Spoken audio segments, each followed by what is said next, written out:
But someone would have talked, say the self-styled skeptics that believe the government's official conspiracy theory of 9/11. After all, every major conspiracy has its whistleblowers, doesn't it? But there's a problem with this logically fallacious non-argument. Someone did talk. In fact, numerous people have come out to blow the whistle on the events of September 11th, 2001, and the cover-up that surrounds those events. These are the stories of the 9/11 whistleblowers. You're tuned in to the Corbett Report.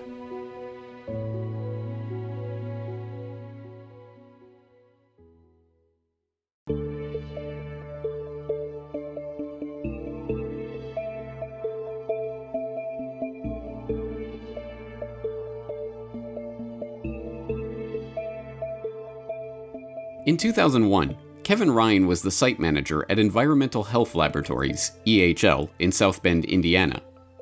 At the time, EHL was a subsidiary of Underwriters Laboratories, UL, a global safety consulting and certification corporation that tests a range of consumer and industrial products for compliance with government safety standards.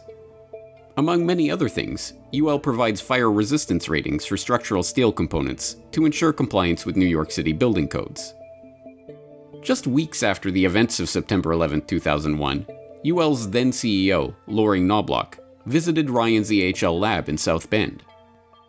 During his speech there, Knobloch assured the lab's workers that UL had certified the steel in the World Trade Center buildings, and that we should all be proud that the buildings had stood for so long, under such intense conditions. Knowing UL's role in producing a fire resistance directory and providing ratings for steel components, Ryan thought little of the statement at the time. But Ryan's curiosity about UL's role in the certification of the World Trade Center steel was piqued when, in 2003, he began to question the lies that the Bush administration had used to justify the invasion of Iraq, and, eventually, to question the official story of September 11th itself.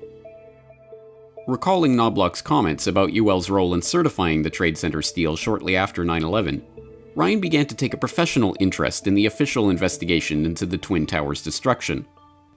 An investigation in which UL itself was to play a part. As Ryan began to learn more about the issues involved with the destruction of the towers and the ongoing investigation into that destruction, his concerns only grew. Why had the actual steel evidence of the tower's destruction been illegally removed and disposed of before a proper investigation could take place? Why did not one or two, but three modern steel frame buildings completely collapse due to fire on 9/11, given that such an event had never taken place before? Why did the towers fail at all when John Skilling, the structural engineer responsible for designing the towers, claimed in 1993, just 5 years before his death, that his own analysis of jet plane crashes and ensuing fires in the towers had concluded that the building's structure would still be there? And why had Knobloch himself bragged about UL's role in testing the Trade Center steel? A test that would have rated the floor components for 2 hours of fire resistance and the building columns for 3 hours, when the North Tower failed in 102 minutes, and the South Tower came down in just 56 minutes. These concerns prompted Ryan, in October 2003, to write directly to Loring Knobloch, outlining his thoughts and asking what Knobloch was doing to protect our reputation. But if Ryan was expecting Knobloch to put his mind at ease about these issues, he was sorely disappointed. Instead, Knobloch, who included Tom Chapin, then the head of UL's Fire Resistance Division, in the email chain, wrote a response that only raised more questions than it answered. Knobloch copied Tom Chapin on his response to me because it was Tom's job as the leader of the Fire Resistance Division to really address these kinds of things. And interestingly, Tom Chapin had written an editorial letter to the editors of the New York Times in 2002, where he basically admitted again that UL's testing had been behind the fire resistance of the World Trade Center towers. And so I've written about that a little bit.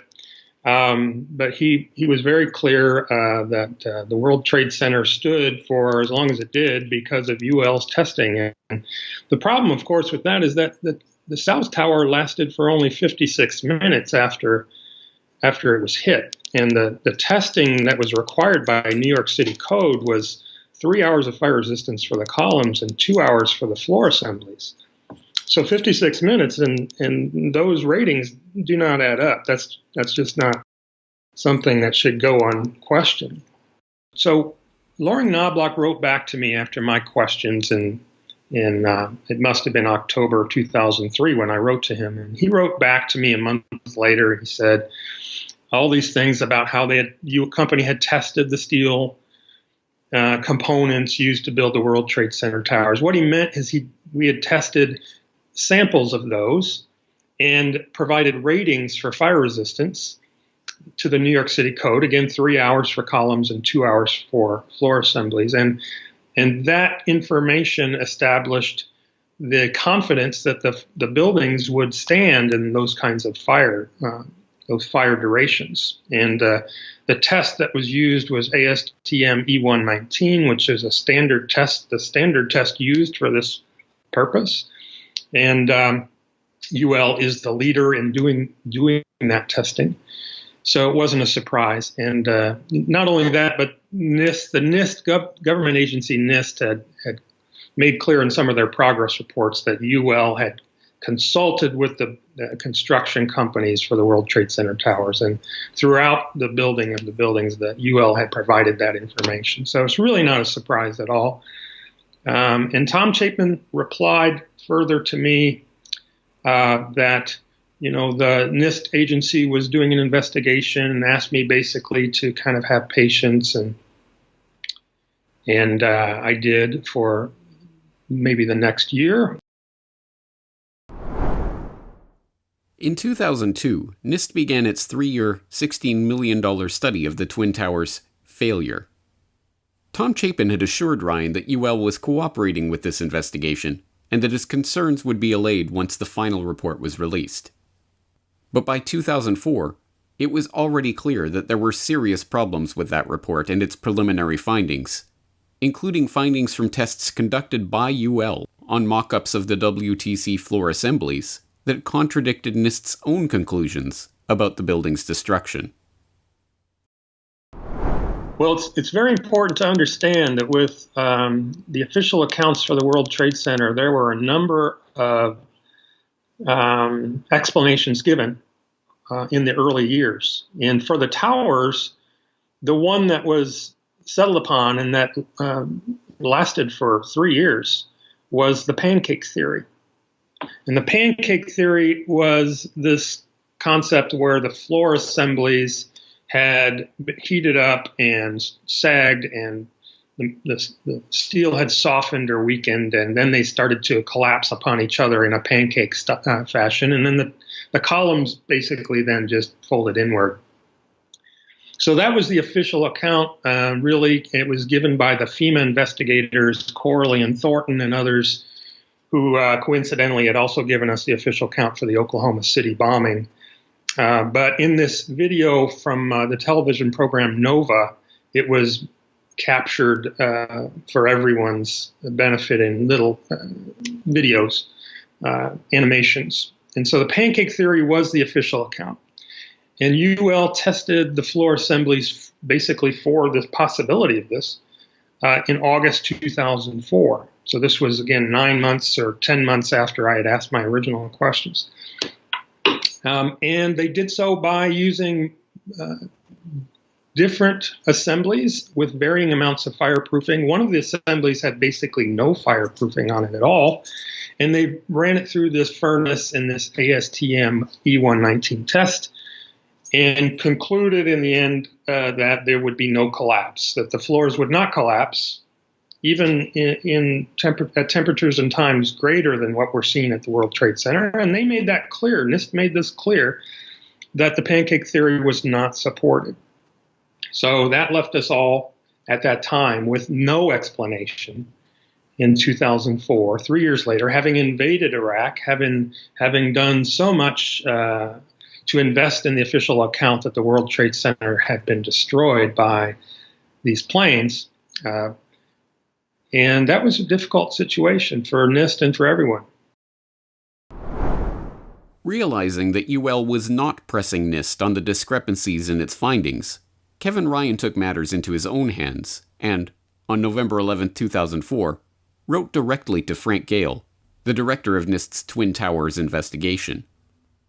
That email began, "As I'm sure you know, the company I work for certified the steel components used in the construction of the WTC buildings.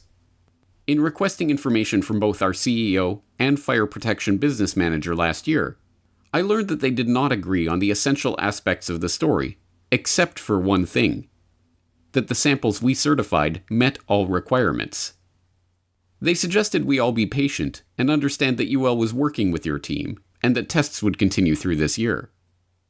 I'm aware of UL's attempts to help, including performing tests on models of the floor assemblies, but the results of these tests appear to indicate that the building should have easily withstood the thermal stress caused by pools of burning jet fuel." After pointing out the problems raised by NIST's own investigation, including the tests that disproved claims that the steel in the floor area simply melted, Ryan got to the heart of the matter. This story just does not add up. If steel from those buildings did soften or melt, I'm sure we can all agree that this was certainly not due to jet fuel fires of any kind, let alone the briefly burning fires in those towers. That fact should be of great concern to all Americans. Alternatively, the contention that this steel did fail at temperatures around 250 degrees Celsius suggests that the majority of deaths on 9/11 were due to a safety-related failure. That suggestion should be of great concern to my company. There is no question that the events of 9/11 are the emotional driving force behind the war on terror, and the issue of the WTC collapse is at the crux of the story of 9/11. My feeling is that your metallurgical tests are the crux of the crux of the crux.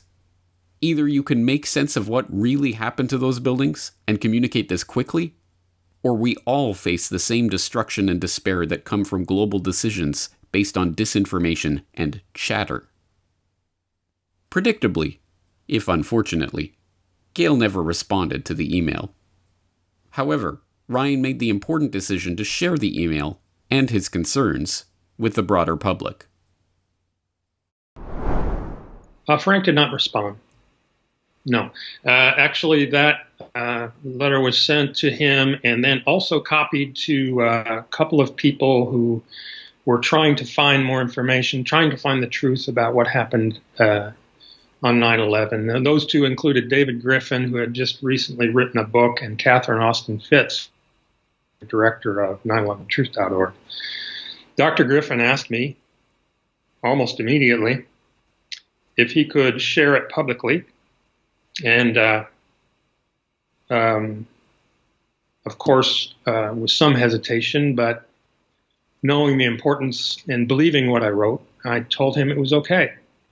And overnight, there must have been tens of thousands of people reading this letter on the web, and people calling our offices in South Bend at UL constantly, and calling me at home constantly. So I think a lot of people were feeling the same. They were thinking the same thing, that clearly there was something wrong here, and the story was not explaining what we needed to know.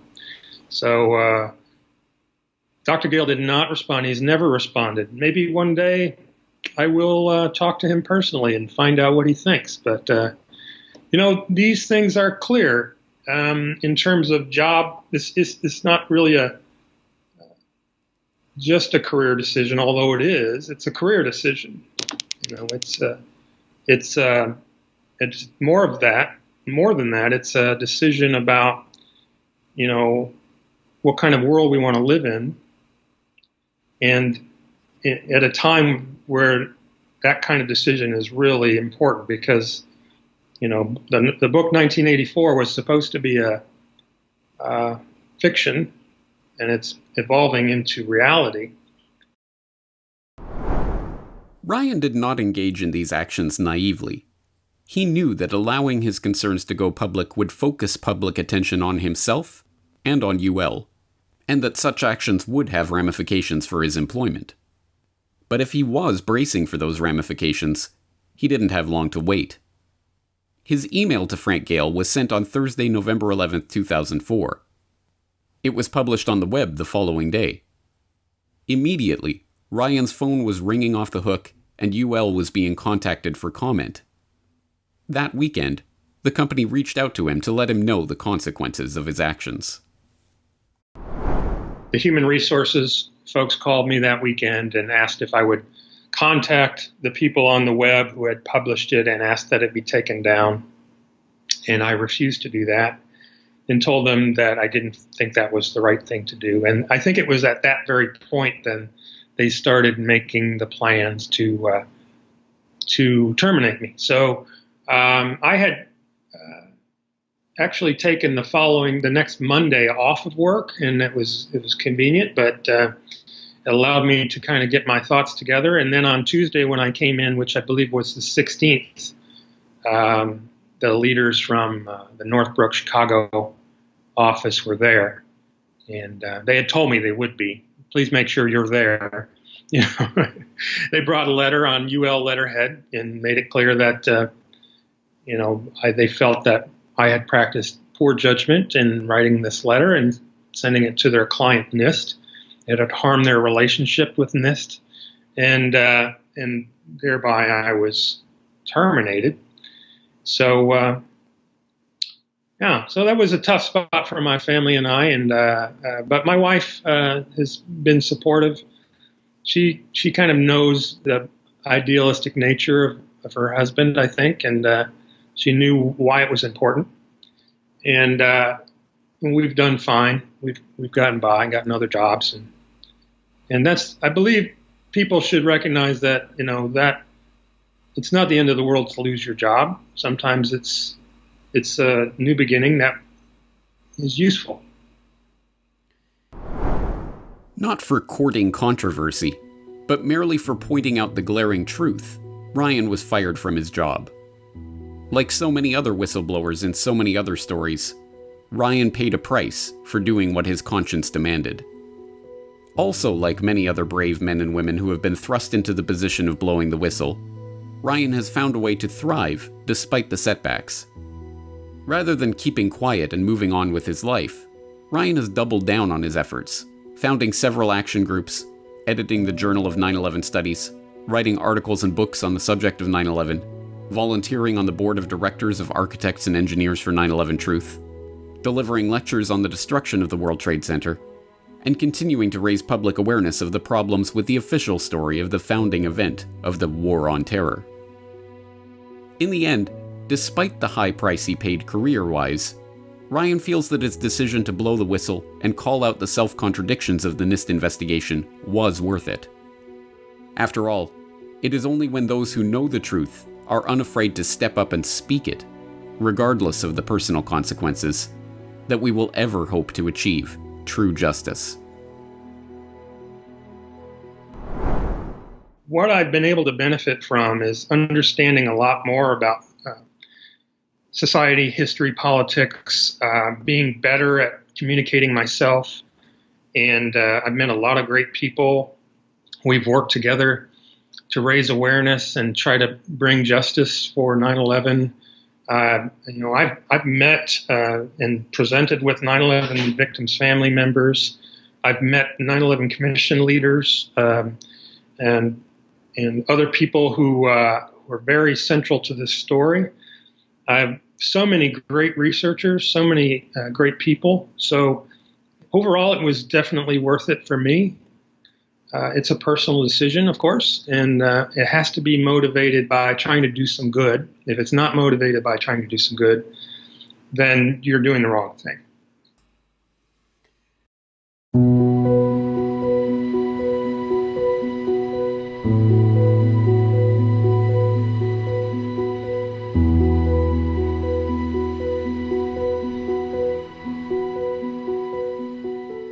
Of the many scenes from September 11th, 2001 that have been etched into the public consciousness, few are as iconic as the images of the survivors and first responders escaping Ground Zero completely covered in dust from the destruction of the Twin Towers.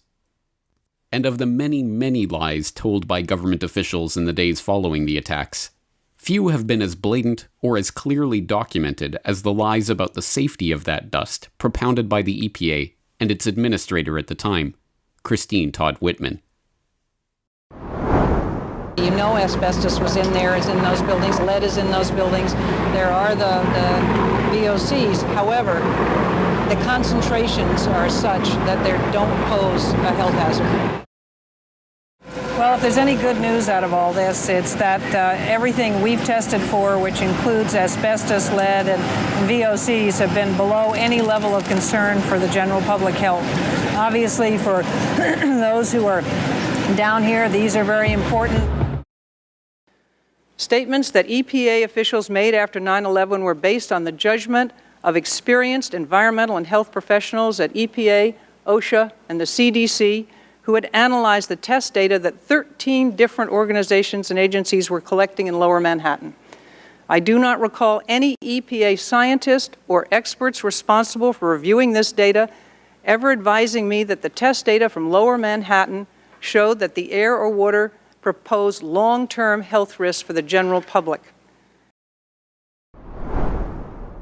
As we now know, these statements were all lies.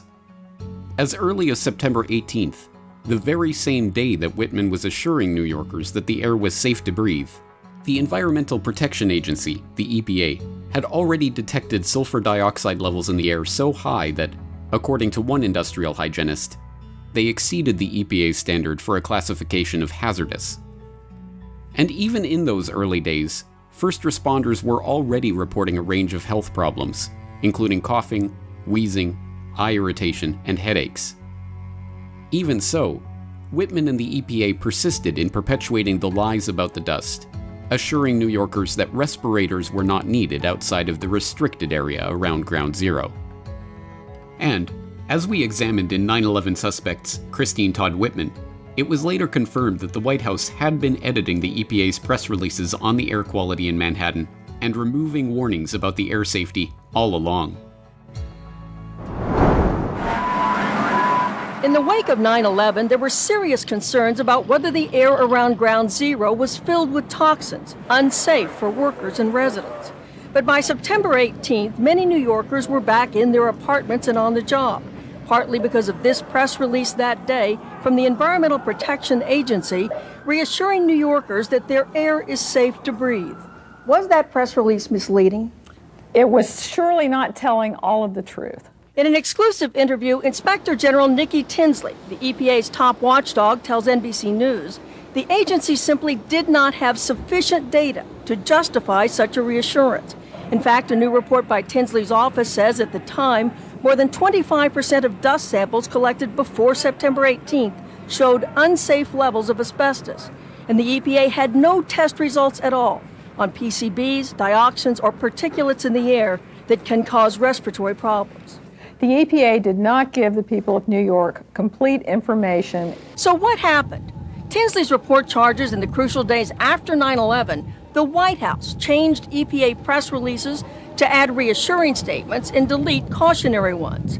September 13th, the EPA draft release, never released to the public, says EPA testing terrorized sites for environmental hazards. The White House changes that to EPA reassures public about environmental hazards. September 16th, the EPA draft says recent samples of dust on Water Street show higher levels of asbestos. The White House version? New samples confirm ambient air quality meets OSHA standards and is not a cause for public concern. And the White House leaves out entirely this warning, that air samples raise concerns for cleanup workers and office workers near Water Street.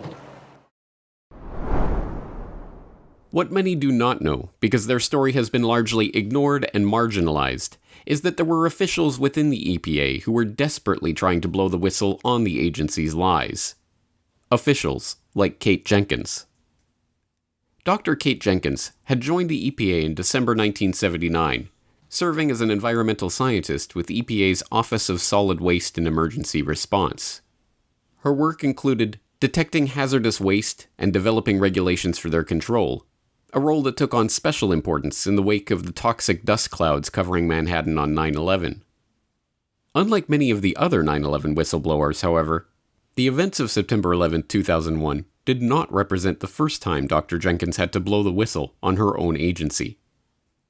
Jenkins dealt with many hazardous waste products in her job, but she specialized in dioxin, aka Agent Orange, a contaminant of wood preservatives that was used in the Vietnam War as a defoliant.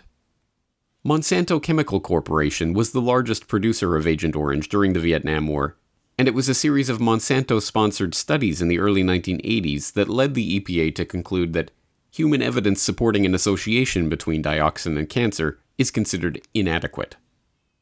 In February 1990, Jenkins wrote a memo to the EPA Science Advisory Board alleging that the Monsanto-sponsored studies were fraudulent, and that the studies, if performed correctly, would have shown the carcinogenic effects of dioxin. The memo caught the attention of the press and, under the glare of a media spotlight, the EPA launched a criminal investigation of Monsanto. That investigation was opened on August 20th and closed less than 2 years later, but, as EPA whistleblower William Sanger notes, the investigation itself and the basis for closing the investigation were fraudulent. No attempt was even made to determine the scientific validity of the studies in question, and the EPA declined to pursue the matter because of statute of limitations technicalities. The EPA did, however, find time to mount a campaign of retribution against Jenkins for having the audacity to blow the whistle on the agency and its listing practices for hazardous chemicals.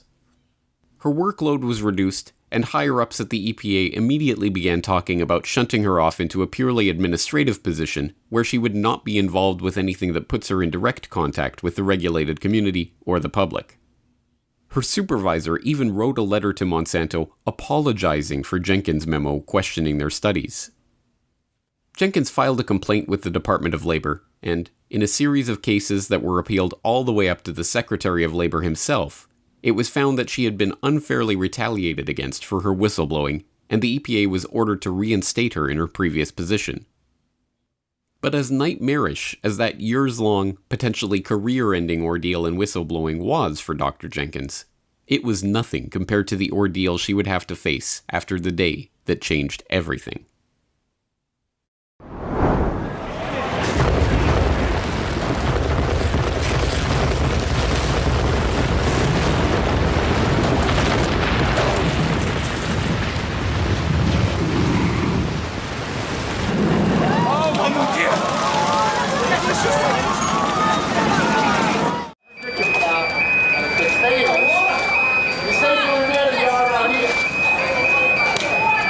I thought it was the third plane that went. No, the third plane. The whole top came off. The whole top came off. And then the smoke. All of a sudden, I seen the smoke fall. I was like, I was standing next to the lieutenant, and I couldn't. All of a sudden, I couldn't see him. We were under the truck. The top came off. I'm taking everything death into it.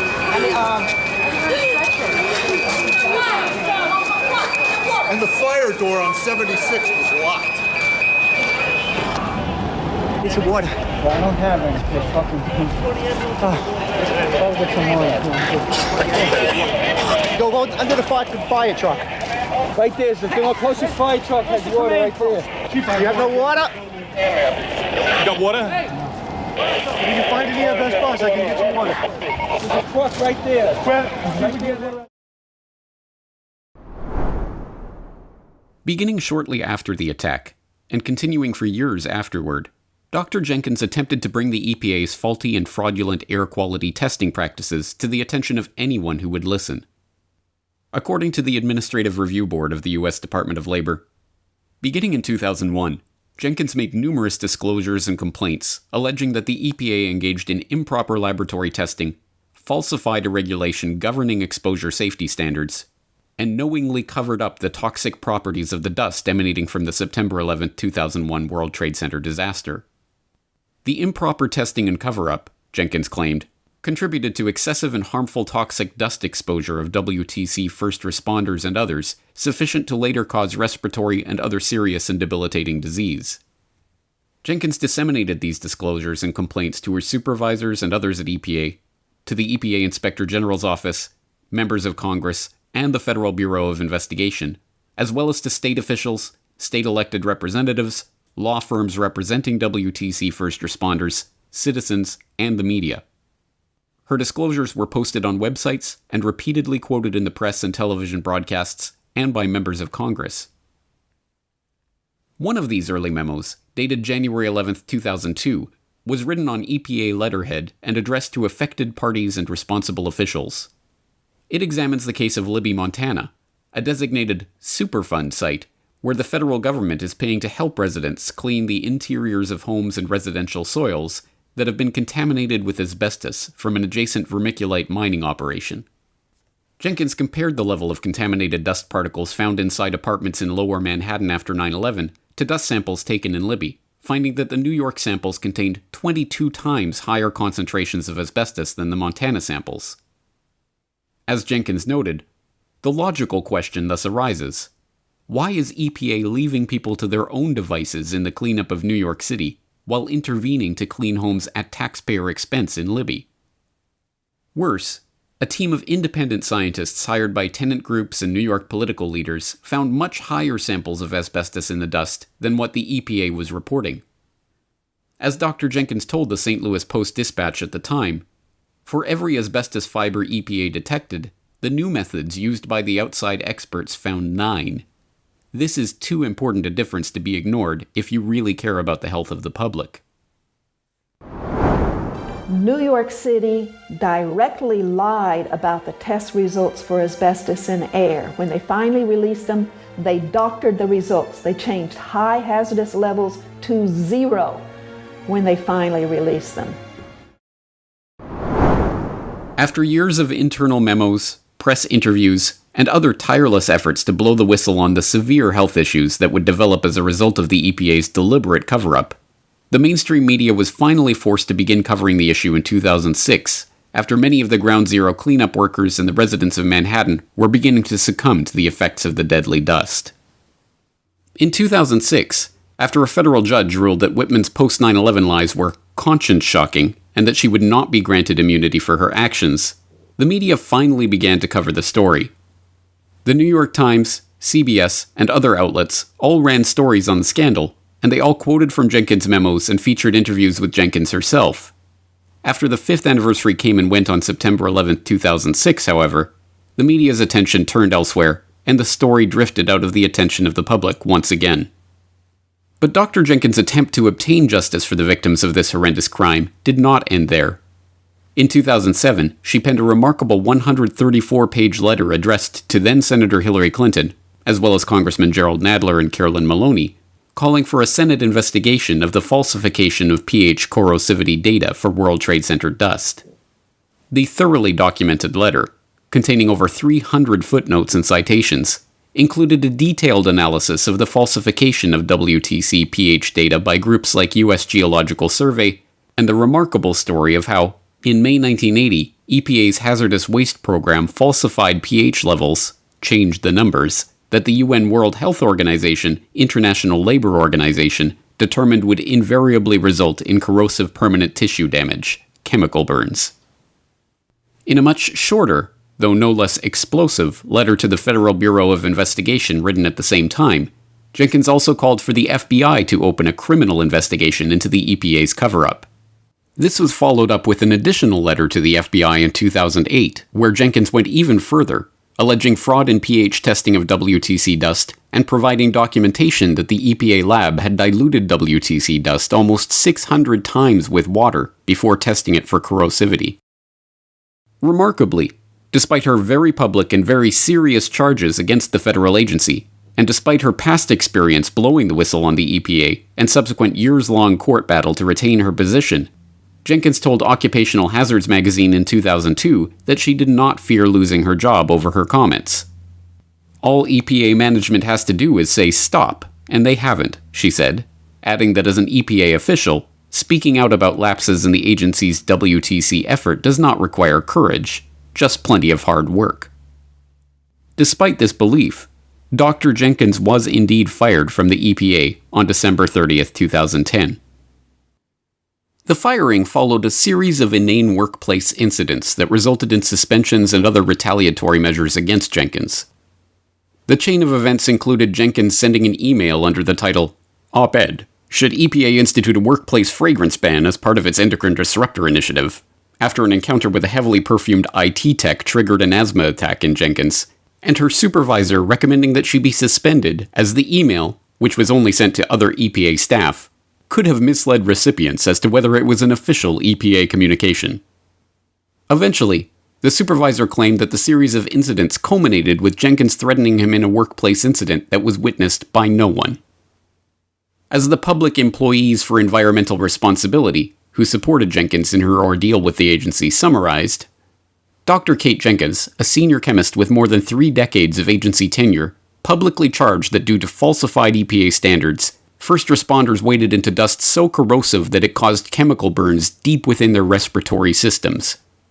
After raising the issue to the EPA Inspector General, Congress, and the FBI, Dr. Jenkins was isolated, harassed, and ultimately removed from her position on December 30th, 2010 by EPA, based upon an unwitnessed and contested claim that the soft-spoken petite childhood polio survivor threatened her 6-foot male supervisor. Continuing through a series of appeals, legal wrangling, and bureaucratic red tape, Jenkins succeeded in having her employment reinstated in 2012. A government whistleblower who was fired after exposing the dangers of asbestos and dust on workers at Ground Zero in the days after 9/11 has been reinstated to her job following a federal court decision.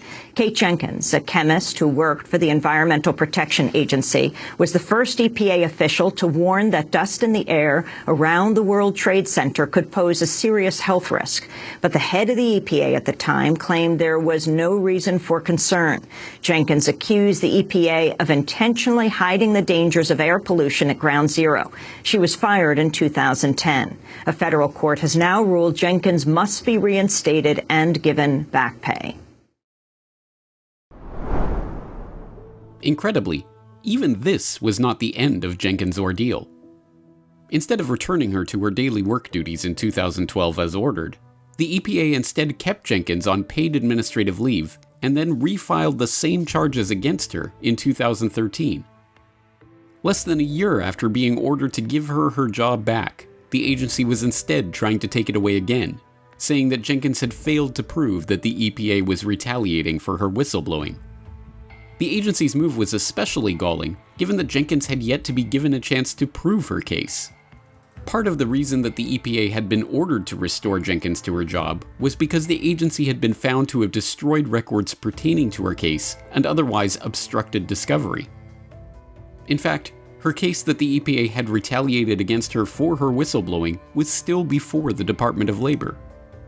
The entire legal ordeal proceeded for years, finally coming to an end in 2018, a full 8 years after the agency's first attempt to fire her, when the Department of Labor confirmed a 2015 decision that the EPA had retaliated against Jenkins for her report to Congress and the FBI, and to the public through the media, about her allegations of violation of environmental laws and regulations by the EPA in connection with the rescue and cleanup operations at the World Trade Center, in violation of the whistleblower provisions of the Clean Air Act, the Solid Waste Disposal Act, the Comprehensive Environmental Response Compensation and Liability Act, the Toxic Substances Control Act, and the Federal Water Pollution Control Act. After nearly 2 decades of research and whistleblowing and almost 10 years of legal nightmare, Jenkins was finally vindicated. She had been unjustly fired for attempting to call attention to the agency's wrongdoing, and she was restored to her position. But although this victory is to be celebrated, it comes as slim comfort for those seeking justice for the victims of 9/11, not just those killed in the buildings that day, and not just the victims of the wars that have been waged in the name of September 11th, but the victims of the toxic dust that Kate Jenkins and others had been warning about since the events unfolded. And meanwhile, those who pushed the deadly lies about the air quality have moved on with their lives, continuing their careers and only occasionally being confronted by the independent media that is still attempting to shed light on the story. Hey, Ms. Whitman, I appreciate your talk in there. You guys mentioned voting and the power of shaming voters. I feel like there's probably a lot of folks who feel like you might need to be shamed since it's been 17 years since 9/11 and nearly 10,000 people are now sick with 9/11 related illnesses. And I know you apologized about it for 2 years ago. and you were cleared in the courts, but all evidence points to your time in the Bush administration clearly led to people being sick. Take a picture for me. Led to people being, getting to cancer and other 9/11-related illnesses. I said everything that I said was based on the best available science at the time. Science has progressed now, and I think we found things that we didn't know then. But I never said anything that wasn't predicated on what the scientists told me that morning. Every morning I had a conference call with the scientists and said, what is safe to say? What can I say? What shouldn't I say? And they kept repeating that they were seeing nothing in their studies that showed that there was a long-term health consequence from the air in Manhattan in general, in lower Manhattan in general.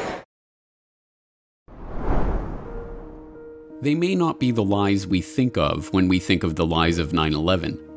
Lies which led to the illegal invasion of Afghanistan and contributed to the illegal invasion of Iraq. But the EPA's lies about the World Trade Center dust, too, have proven deadly. And, like a Cassandra cursed with the ability to foresee a grim future that she could not prevent, Kate Jenkins spent decades of her life warning of the consequences of those lies. And for her service, she faced years of persecution. Worst of all, her warnings were dismissed until they could no longer be denied. And there are still those who claim that 9/11 does not have its whistleblowers.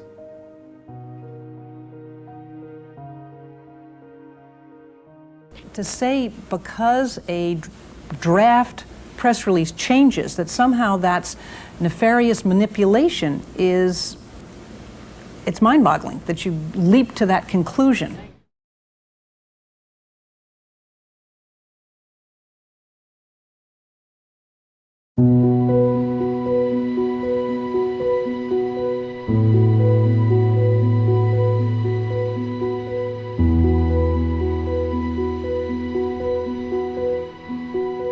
So now they're walking back toward the World Trade Center. And as we keep letting you hear the personal stories, the survivor stories of exactly what happened inside the World Trade Center when that first plane went in, and of course the collapses since then, we're going to bring more of those to you now. Barry Jennings, you were on the 8th floor. You work for the City Housing Department.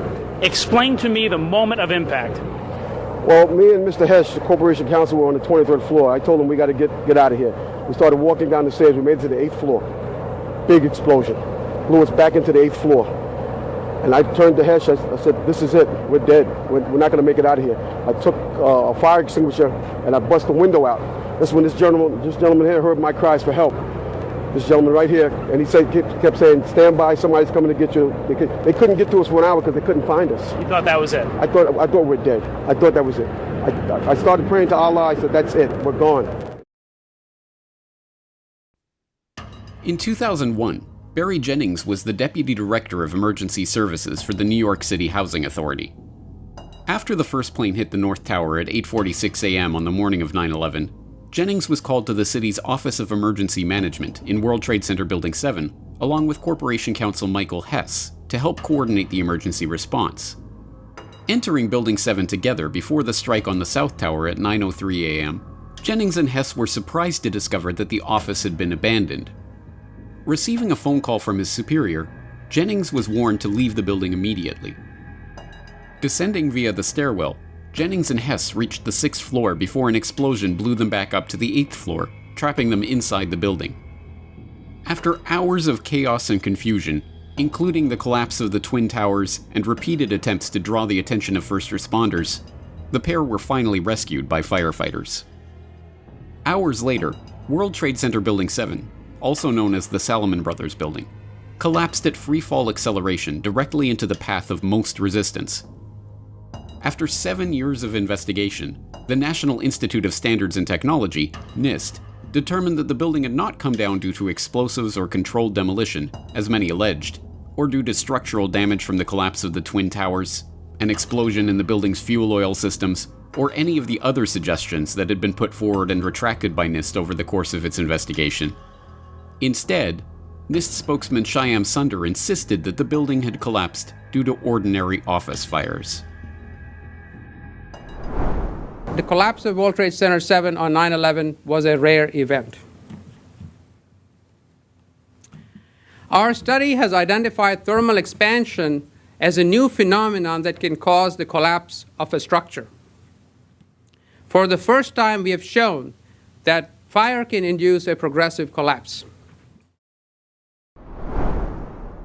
Jennings' remarkable story was captured by Jeff Rosen, reporting on the ground for WABC TV, just moments after he and Hess had been rescued from the building. But it wasn't until several years later that Dylan Avery and Jason Bermas, the creators of Loose Change, the first viral internet documentary, discovered the clip of that interview from the day of 9/11 and realized that Jennings' testimony was one of the few eyewitness accounts of one of the deepest mysteries of that day: the destruction of WTC-7.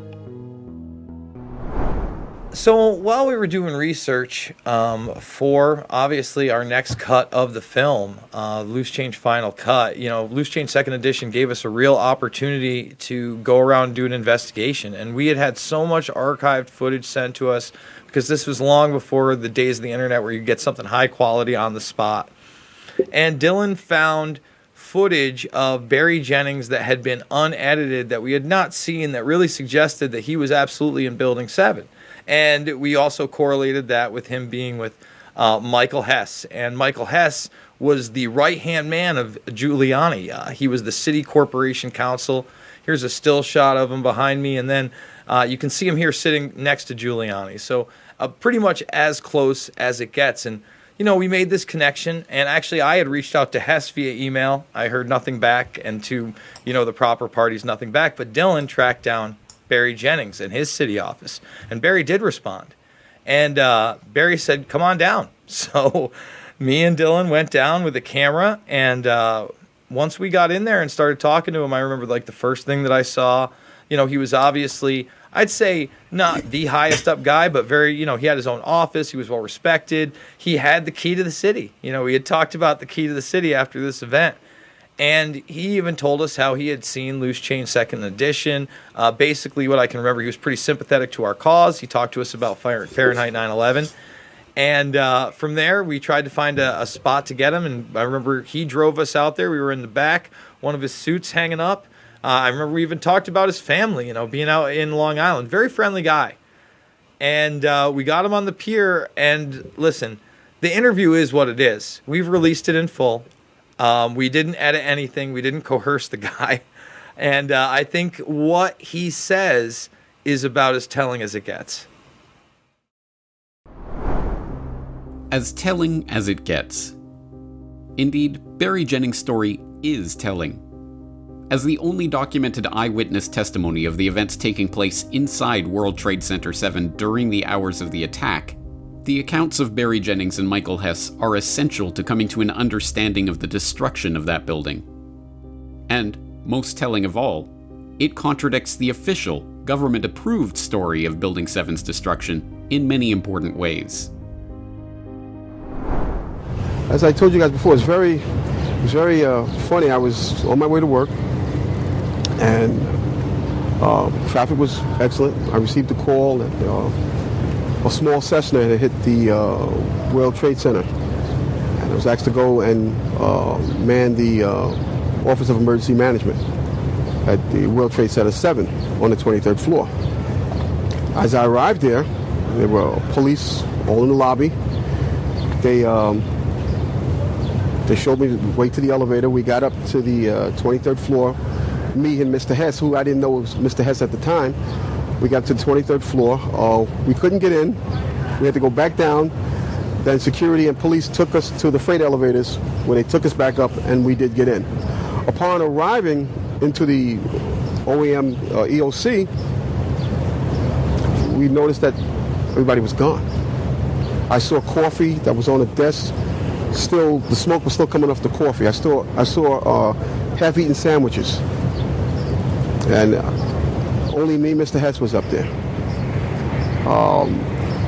After I called several individuals, one individual told me that to leave and leave right away. Mr. Hess came running back in and said, we're the only ones up here, we got to get out of here. He found the stairwell. So we subsequently went to the stairwell and we're going down the stairs. When we reached the 6th floor, the landing that we were standing on gave way. There was an explosion and the landing gave way. and I was left there hanging. I had to climb back up, and now I had to walk back up to the 8th floor. After getting to the 8th floor, everything was dark. It was dark, and it was very, very hot. Very hot. I asked Mr. Hess to test the phones as I took a fire extinguisher and broke out the windows. Once I broke out the windows, I could see outside below me. I saw police cars on fire, buses on fire.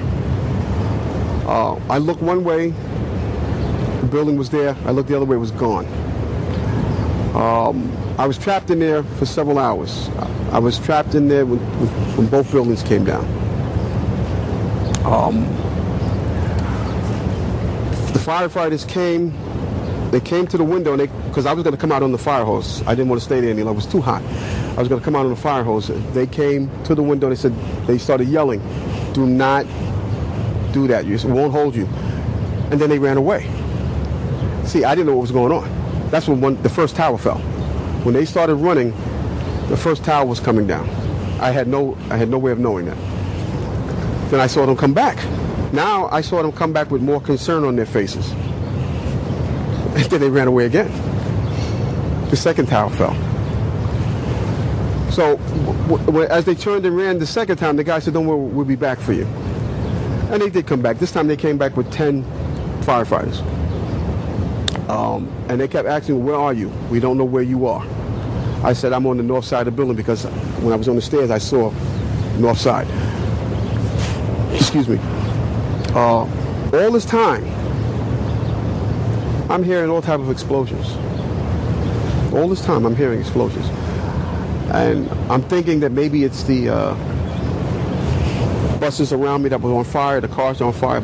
I don't see no, but I'm still hearing these explosions. When they finally got to us, and they took us down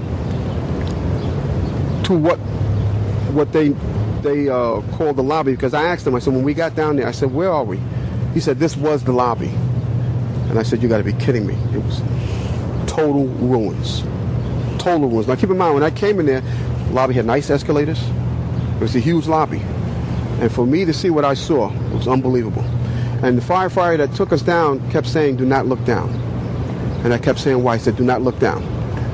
And we were stepping over people. And you can feel when you're stepping over people. They took us out through a hole that I don't know who made this hole in this wall. That's how they got us out. They took us out through a hole, through the wall, to safety. As they were taking me out, one firefighter had fallen. I believe he was having a heart attack. But before that, this big giant police officer came to me. And he says, "You have to run." I said, "I can't run. My knees are swollen." He said, "You're going to have to get on your knees and crawl in." He said, "Because we have reports of more explosions." And that's when I started crawling. And I saw this guy fall behind me. And his comrades came to his aid. They dragged him to safety. I was looking for an ambulance for my knees. And at that time, they told me, "We got to walk 20 blocks to refuge." Before I got there, Eyewitness News grabbed me and started interviewing me. And that's basically it. To those unfamiliar with the official story of WTC-7, this might seem like just another account of the terror, confusion, and heroism that the victims of that day faced during their harrowing ordeal. But this is not the case. Jennings' story is in fact full of details that directly contradict NIST's pronouncements on the destruction of the building. Most notably, Jennings' vivid description of the explosions that were taking place in the building during his ordeal is in direct contradiction to NIST's assertion in its FAQ on WTC-7 that, although NIST investigated the possibility of explosions contributing to the building's demolition, NIST concluded that blast events inside the building did not occur and found no evidence supporting the existence of a blast event. In fact, not only is there ample evidence available to anyone interested that there were explosions going on in the building shortly before it went down.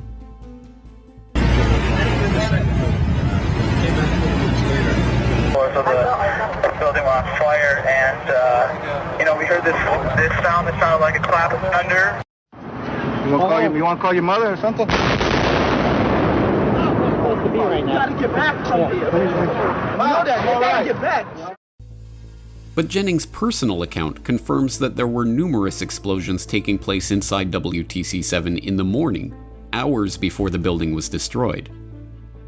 The BBC, in its Conspiracy Files program on the Third Tower, tries to muddy the waters by implying that the explosions that Jennings testified to were in fact the dust and debris from the Twin Towers demolitions impacting Building 7. At that time, I received a phone call from one of my higher-ups, and he said, "Where are you?" And I said, "I'm at, the Emergency Command Center." A long pause, and then he came back and he said, "Get out of there now." At 9:59, the 1,300-foot South Tower collapses. Oh my God! I wanted to get out of that building in a hurry. So I started, instead of taking one step at a time, I'm jumping landings. When I reached down to the 6th floor, there was this eerie sound. The whole building went dark, and the staircase that I was standing on just gave way. At 10:28, the North Tower collapses in just 11 seconds.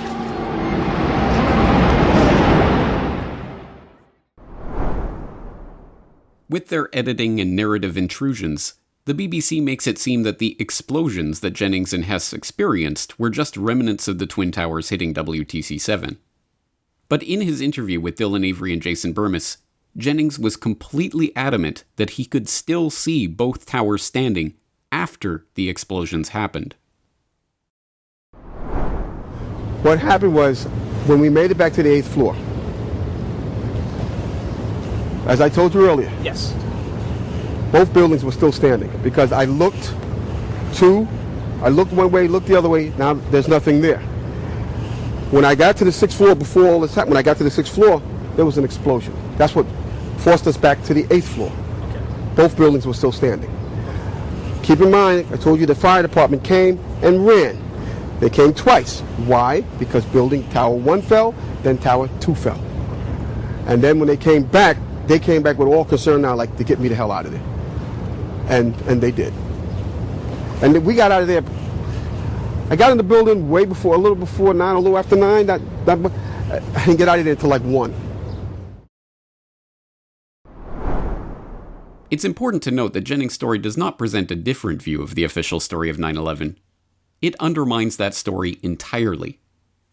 Multiple explosions taking place in the lower floors of Building 7 before the Twin Towers' destruction shows that NIST was wrong to dismiss the possibility of explosive demolition of WTC-7. Given that the explosions that trapped Jennings and Hess was not falling debris from the Twin Towers, and was not a fuel oil tank explosion, a point stressed by Jennings and confirmed by NIST, then the most likely possibility, pre-planted explosives that were timed to go off during the attacks, remains not only uncontested, but unconsidered by NIST or any other investigative agency. Indeed, the 9/11 Commission, which called Jennings in to question him about his story in one closed-door meeting that was never followed up, did not even mention the stunning, symmetrical, free-fall demolition of World Trade Center Building 7 in its final report on the attacks. The BBC, as we have seen, attempted to bring Jennings' story in line with the official story by purposely misleading its viewers about the timeline that Jennings himself insisted on. And NIST, infamously, took 7 years to finally offer an account of Building 7's collapse, an account so absurd as to be self-refuting. Here's a video taken on 9/11 that shows WTC-7 collapsing.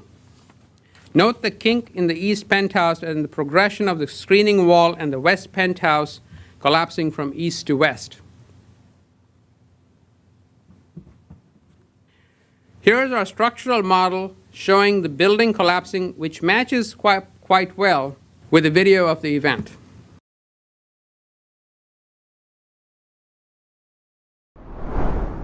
Most remarkable of all, and conveniently left out of the account of every so-called debunker of Jennings' testimony, is what Jennings himself felt about the destruction of Building 7.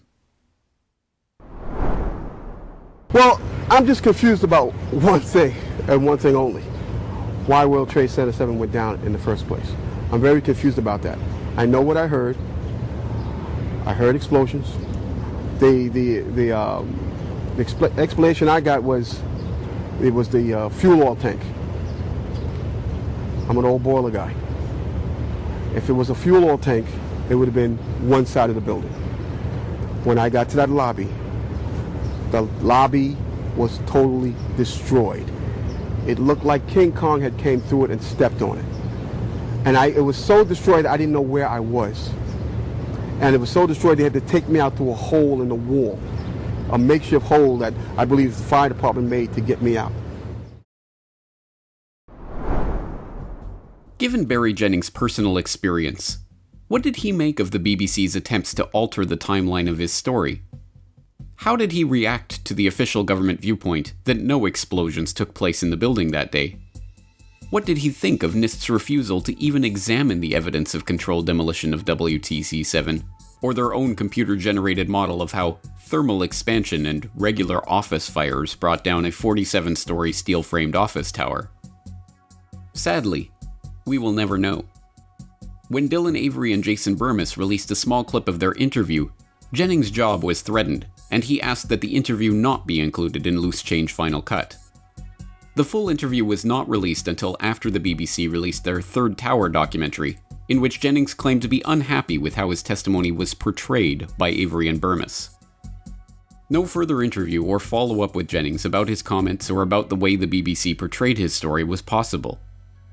In September 2008, just as NIST was presenting its final report concluding that WTC-7 had spontaneously collapsed from ordinary office fires, it was reported that Barry Jennings had passed away in hospital the month before. No further details of his death were offered. Dylan Avery, seeking to bring closure to Barry Jennings' life, answer questions about his death, and honor the bravery of a 9/11 survivor who spoke the truth even when it was unpopular, hired a private investigator to determine the circumstances of Jennings' death. In a remarkable and bizarre turn of events, however, after pursuing the case, the investigator referred the matter to the police, refunded his fee, and told Avery never to contact him again. To this day, no time or cause of death of Barry Jennings has ever been publicly announced or confirmed. Despite the sad and confused ending of this tale, there is still hope. Hope that the courage Jennings had in standing up and telling the truth, even though it was not what the government, NIST, or the promoters of the official 9/11 story wanted to hear, will not be wasted. Hope that, ultimately, the historical record and the truth itself will out. I think the strongest lesson to be learned about Barry Jennings is that the historical record is the historical record, no matter how hard you try to spin it. For instance, now with these Dark Overlord documents leaking, there's litigation talking about the transformers being blown up in the bottom of the building. Okay, now if that had happened, we would have had a visual event much like what happened with the Con Edison transformer blowing, less than 6 months ago. It did not happen. And yet, on paper and litigation and in official documents, it does again and again. Well, it's a cover-up. The man stepped over bodies. We know that happened. He and Hess both talked about internal explosions. That building housed the CIA, the Secret Service, the SEC. I go on. It's unbelievable. And I really hope with this latest litigation, we finally get to the truth, no matter what. And I would hope that Barry would want the truth, no matter what he may have said in that BBC documentary, because I spent time with the man, I was in his back seat, and he sure as hell wanted the truth then. And so now, all these years later, those who are still seeking the truth are left in the same position as Barry Jennings himself was when he first talked to Dylan Avery and Jason Burmis, looking at his own experience inside WTC-7 on 9/11, and the government's official explanation of those experiences, and realizing that the two do not add up. Jennings and the other 9/11 whistleblowers are those special few who can stand up and say that the Emperor is not wearing any clothes. Well, I'm just confused about one thing, and one thing only. Why World Trade Center 7 went down in the first place.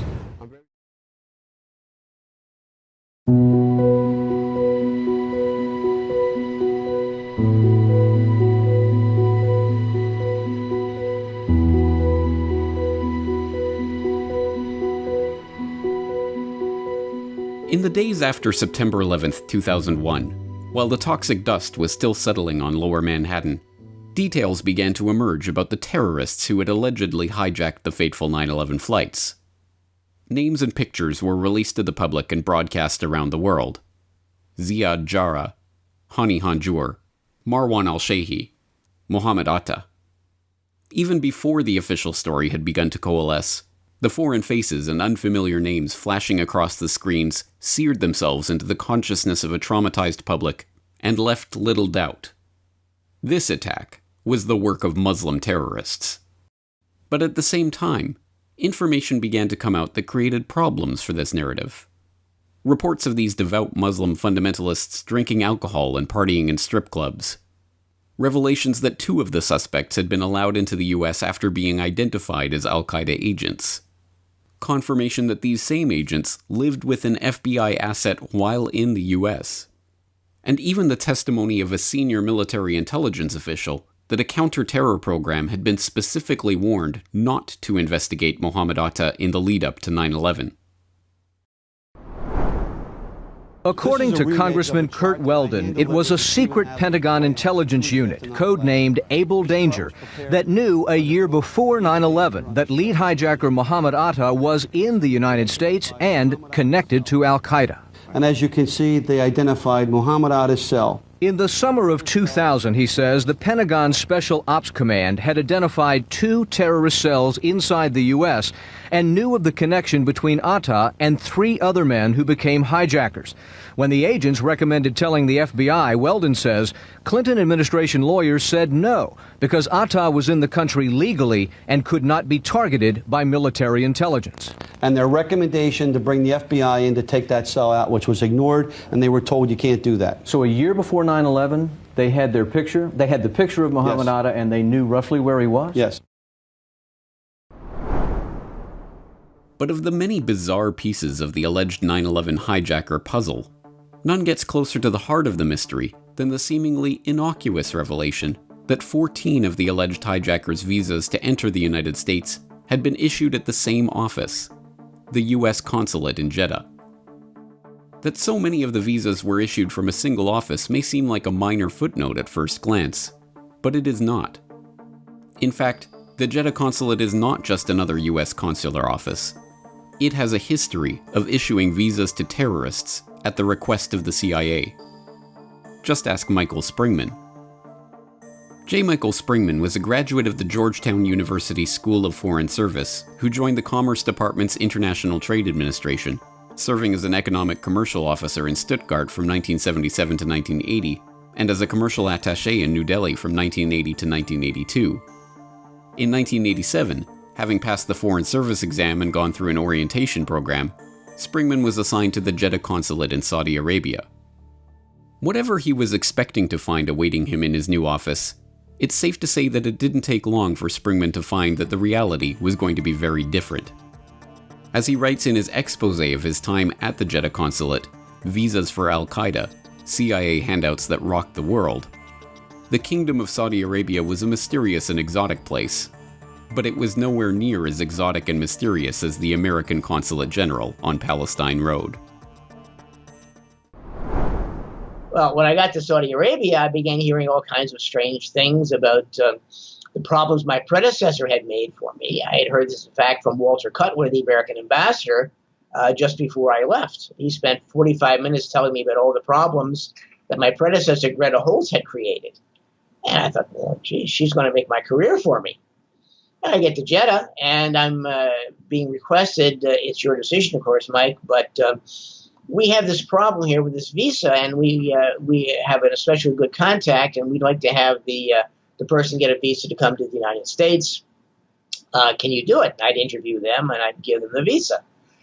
And after a while, these people began to be really strange characters that had no ties either to Saudi Arabia or to their own country, and I would refuse them.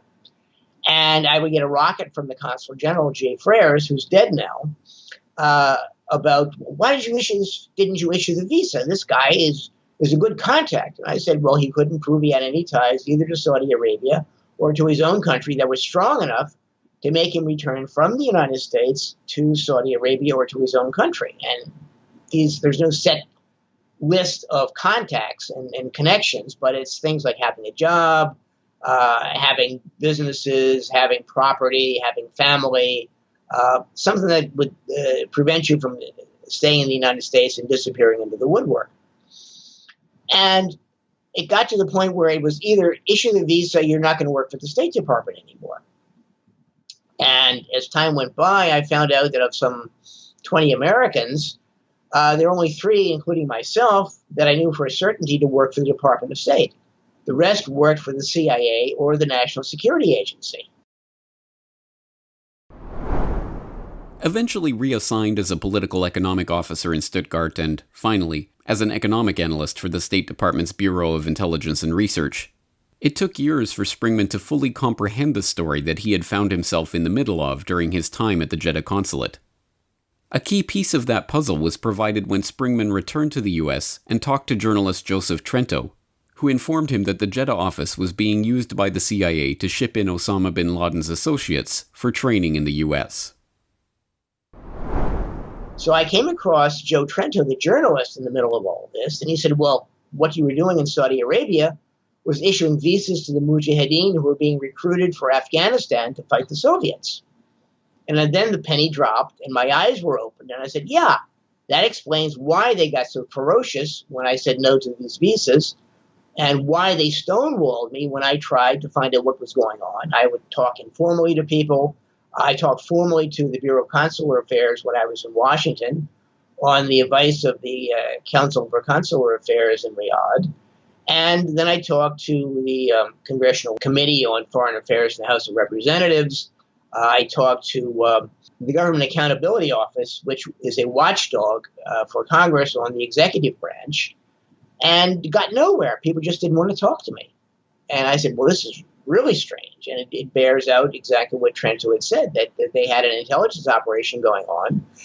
And according to Joe, the reason they didn't tell people in Jeddah about this was they wanted plausible deniability. They wanted to be at arm's length from what people were saying and saying, well, oh, gee, we didn't know anything about that. He made a mistake. He didn't get with the program. He didn't know what was going on. He was violating the law.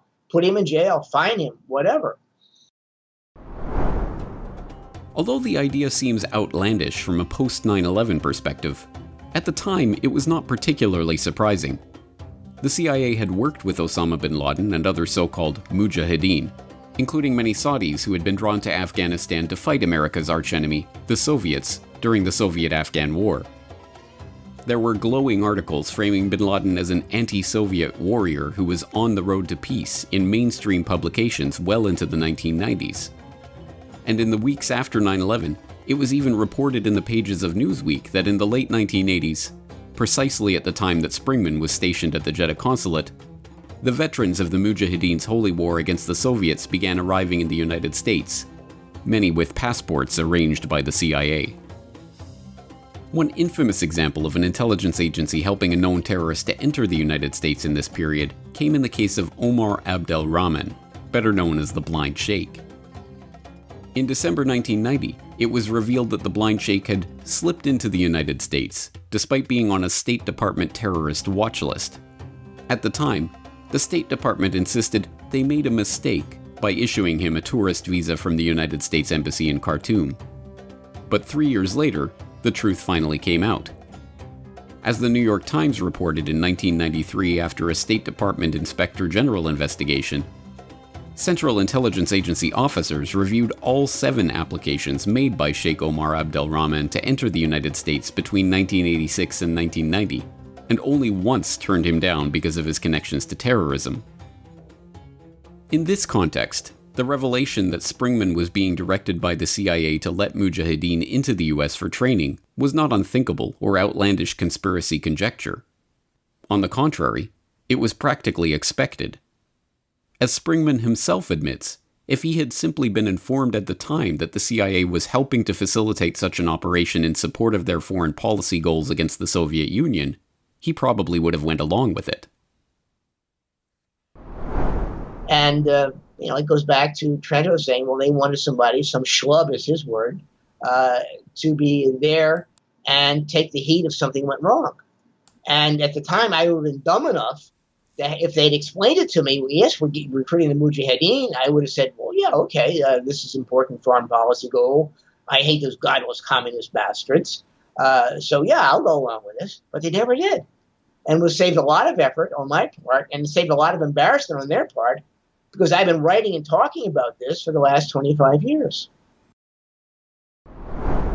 Springman's attitude is reflective of much of the American public's perception of Muslim terrorists in the late 1980s. As tools of U.S. foreign policy, convenient pawns to be wielded on the global chessboard against America's enemies, they were not regarded as enemies themselves, but embraced as freedom fighters and anti-communist warriors. U.S. National Security Advisor Brzezinski flew to Pakistan to set about rallying resistance.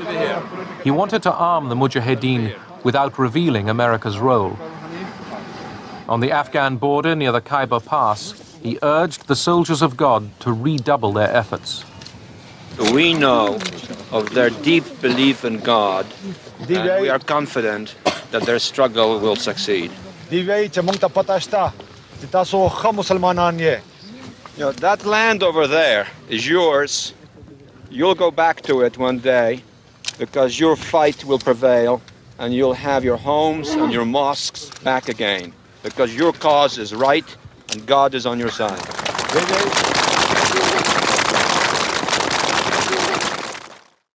The goal of the United States remains a genuinely independent Afghanistan, free from external interference. An Afghanistan whose people choose the type of government they wish. An Afghanistan to which the 4 million refugees from Soviet aggression may return in safety and, yes, in honor. On behalf of the American people, I salute Chairman Khalis, his delegation, and the people of Afghanistan themselves. You are a nation of heroes. God bless you.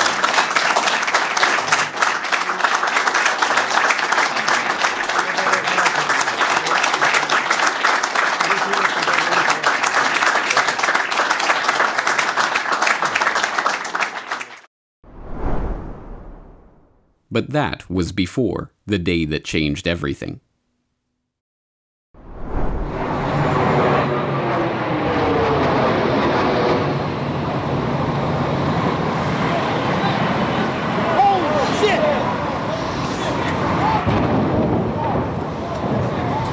So you have no idea right now? There's another one. Another plane just hit. Right. Oh, my God. Another plane has just hit. It hit another building. Yeah, I don't want to alarm anybody right now, but apparently there was an explosion of some kind here at the Pentagon. The whole side has collapsed? The whole building has collapsed. The whole building has collapsed? The building has collapsed. And there, as you can see, perhaps the second tower, the front tower, the top portion of which is collapsed. There is nothing left of United Airlines Flight 93. The plane made a nosedive right into the ground, and all that's left is a crater 8 feet deep and 15 feet wide. We have a graphic. We'll go over it flight by flight. The first is from American Airlines Flight 11, Wael al-Shiri, a.k.a. Walid al-Shiri, Mohammed Atta, Abdul Alamari, Satam Sugami. Let's go next to United Flight 175 from Boston to Los Angeles, Marwan al-Shehi, Fayez Ahmad, Mohald al-Sheri, Hamza al-Ghamdi, After the FBI released their list of suspected 9/11 hijackers, it didn't take long for questions to emerge about these men, their background, and their travels. What paper trail and travel documents had been left in their wake? How did they obtain their visas to enter the US? Where did they obtain them? When? Which consular officers were in charge of issuing the visas, and were there any irregularities in the process? It took years for these questions to be answered, but when they were, the results were scarcely believable. Not only had 14 of the alleged hijackers' visas been obtained from the same Jeddah consulate that the CIA had used to funnel terrorists to the US during Springman's tenure, but 12 of those visas were issued by a single consular officer, Shayna Steiger. A Columbia University graduate with no apparent foreign service background, Steiger was appointed as a consular officer in 1999 and arrived in Jeddah for her first foreign service assignment on July 1, 2000. From that point on, she proceeded to issue the visas to more than half of the alleged hijackers, many of them based on incomplete applications and fraudulent documents. Saeed Al-Ghamdi received 2 visas, one in September 2000 and the other in June 2001. His second application was incomplete, lied about his earlier visa, and was linked to a different passport with fraudulent features. Both visa requests were approved by Shayna Steiger. Hani Hanjour received a visa from Steiger in September 2000, just 2 weeks after she rejected his first application. In subsequent investigations, she gave conflicting accounts of why she denied Hanjour's visa the first time, and why she issued it the second time. Despite numerous errors on their applications which normally would have gotten them rejected, on October 24, 2000, Steiger issued visas to both Walid and Wael al-Shari. And, later that week, despite an incomplete application and suspicious indicators in his passport, Steiger issued a visa to Ahmed al-Nami. From the time of her arrival at Jeddah until just weeks before the attacks, the pattern continued. Men with incomplete, error-ridden applications and fraudulent or suspicious documents had their visas rubber-stamped by Steiger, and, in September, their names and faces ended up on the FBI's hijacked suspect list. In researching his book, Springman tracked down and confronted Steiger about her time at Jeddah and her role in issuing these visas. So in the course of doing more research, I ran across John Gold, who was a 9/11 researcher and an activist. And he came up with Shayna Steiger's name. She was my successor several times removed, who was in Jeddah and who had issued visas to 11 of the 15 Saudis who got the visas in Saudi Arabia to go fly airplanes into American buildings. I said, wait a minute, what is this? And she went on, she was hired out of Columbia University with no real background in foreign affairs that I could see, at a very high GS or foreign service level of about an FSO4, which is maybe a GS 13, I guess, in the civil service. And she went on for a full 20 years with the State Department and retired, if she in fact worked for state. And after a bit, I came across, or a journalist came across me and said, look, I found Shayna Steiger out in Iowa. Do you want to talk to her about your experience and her experience and compare them? So I did. I called her up, found her phone number, and she was living with her mother. And we had a bit of a fight to get her to talk to me. And I said, well, look, either talk to me or I'll write an article about it. So she finally broke down and would talk, but only in general terms, saying, well, yes, I did the right thing. I did what I was told. They did an investigation. They cleared me. And I said, well, what was the story? This is of the visas. My understanding was they were recruiting terrorists for the Mujahideen to come to the U.S. for training in U.S. military facilities, generally on the East Coast. And they even had 52 recruiting offices in the United States, including one in Washington, D.C., but I could never find any background on exactly where they were located. And she said, well, I didn't do anything wrong. I just did what I was told. And it was kind of like talking to my cats sometimes, that they were there and they knew you were talking to them, but they didn't give you any real good answers. So the book went out. It's never been challenged by the government, but it's gotten me interviews, such as with you and with a lot of September 11th people. Like so many of the 9/11 whistleblowers, Springman paid a heavy price for his desire to tell the truth. His refusal to bow to the CIA and issue visas to unqualified applicants during his time at Jeddah, his refusal to stop asking questions about the operation he had been involved in after he was transferred elsewhere, and his refusal to stop speaking about the visas for Al-Qaeda long after he left the State Department have had drastic repercussions on his career and his personal life. Once I was out of state, I found I couldn't get a job anywhere. I mean, I spoke several languages to a greater or lesser extent. I had experience working on 3 continents. I knew how to manage offices. I couldn't get a job. And I got the impression after a bit that I was being blacklisted. So I hired one of these resume checking services out from California and asked them to ask around. So they called up Dane Mound and pretended to be someone hiring me and wanted to know how I was as an employee in Jeddah and what he thought of me and could he think of anything that special that I had done. And he said, well, I can't think of anything really right off the bat. And he came to these weasel-worded responses to their questions, which gave the impression that, no, you shouldn't hire this guy. But he didn't, of course, come out and say that. But it was, by implication, very, very clear that Mike Springman is not to be touched. So then I went to law school and worked at getting a job after law school. I started asking around when I was in law school. I interned in various organizations like the American Civil Liberties Union. I talked to various national security organizations and found out that I couldn't get a job again to save my soul. I tried writing. I tried everything I could think of. And while collecting unemployment, I was told to issue them reports on how many people I talked to during the week. And I would send page after page after page in of companies I applied to that I felt would fit my talents and abilities and got nowhere. So I figured, the government is still in there pitching, trying to keep me out of any kind of a gainful employment. Because that's how you get rid of people permanently. They don't have any money. They can take your house. You have no money to do anything except put food on the table if you can. So it was a very nasty few years. And for all of this sacrifice, we are still no closer to learning the truth about the Jeddah consulate and the CIA operations there than we were 2 decades ago.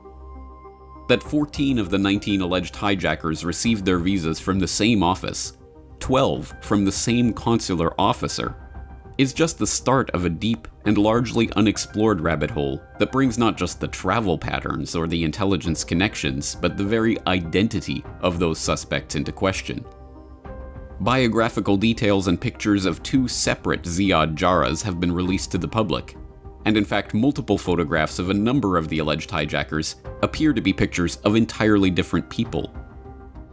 A Walid al-Shari appeared alive and well in Morocco after 9/11 to protest the use of his name and photograph in stories about the supposed hijackers, and he was joined by an Abdul Rahman al-Omari in Jeddah, who the FBI were forced to apologize to for falsely naming as a suspect.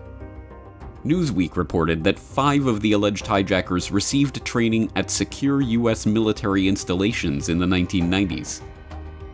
Amidst the confusion, FBI Director Robert Mueller was forced to admit that the Bureau was not certain as to the identity of several of the men on their suspect list.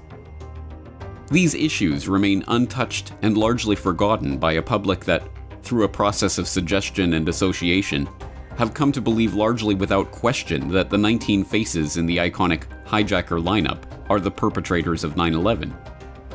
It is only through the story of people like Mike Springman that we can begin removing those layers of lies and obfuscations from the story of 9/11 and come to a better understanding of the truth. And in the end, that idea, that we can get closer to the truth, that wrongs can be righted and lies exposed, is the idea that motivates whistleblowers like Mike Springman. Whistleblowers who have come forward at great personal expense to shine light on these long-buried and inconvenient truths. I think, I have to look at what I did and look at myself. And, as the story goes, look at your face in the mirror every morning. But I've been reading some emails sent to me by a good lawyer, contact, lobbyist, and attorney on Stoicism. And they're having things from Marcus Aurelius and Epictetus and other folks. And one of the things that I saw was their comment that memento mori, that you expect to die. And you don't fear death, you don't look forward to death, but at the end of the day, you think, well, what have I done this day, the last day that might be the rest of my life? I may not wake up tomorrow morning. Have I balanced the accounts? Have I done something of substance?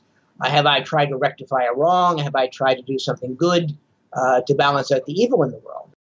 So that's one of the reasons why I keep doing this. I figure if I've got nothing else to do for the rest of my life, I've got to square the balance. And regrettably, I've got to say, educate the ignorant if I can.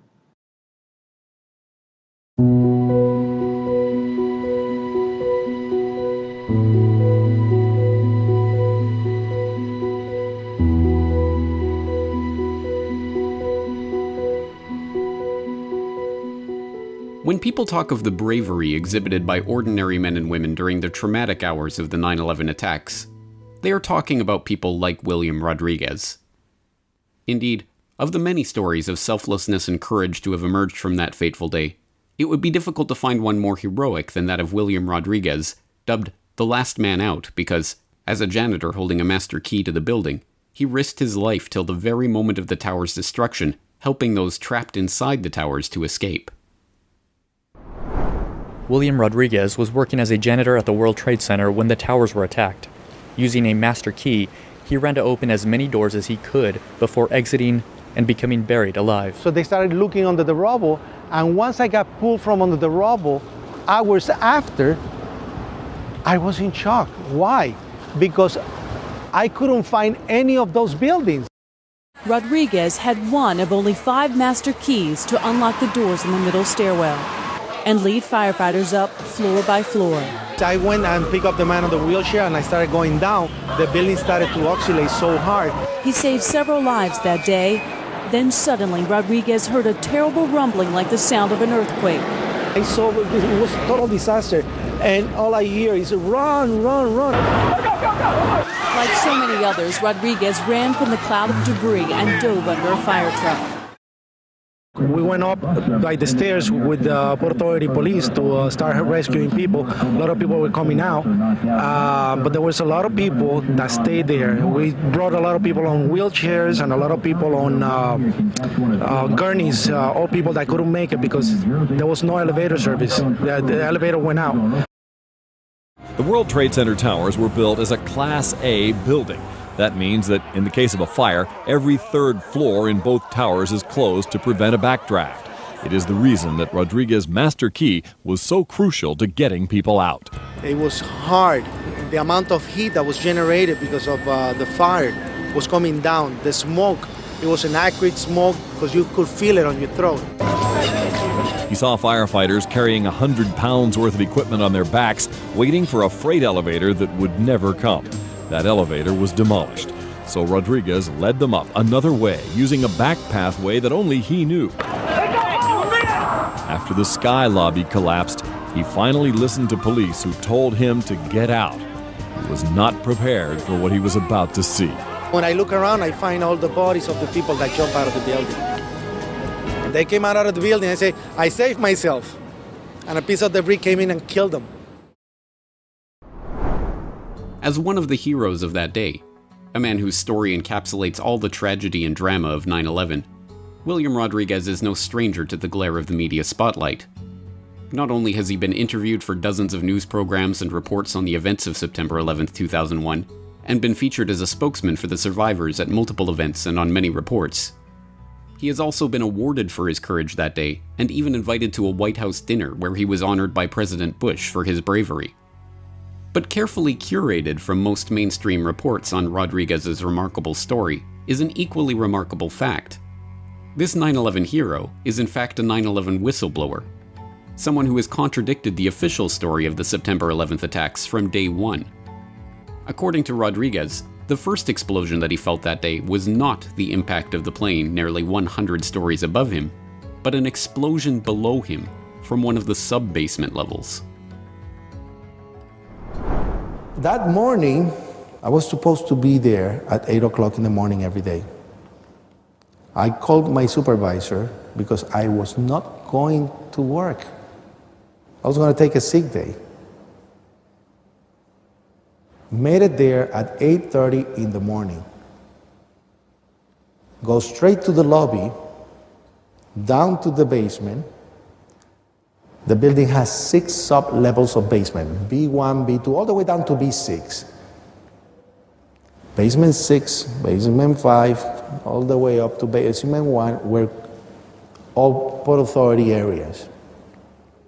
Some of them have parking for tenants, some of them have storage.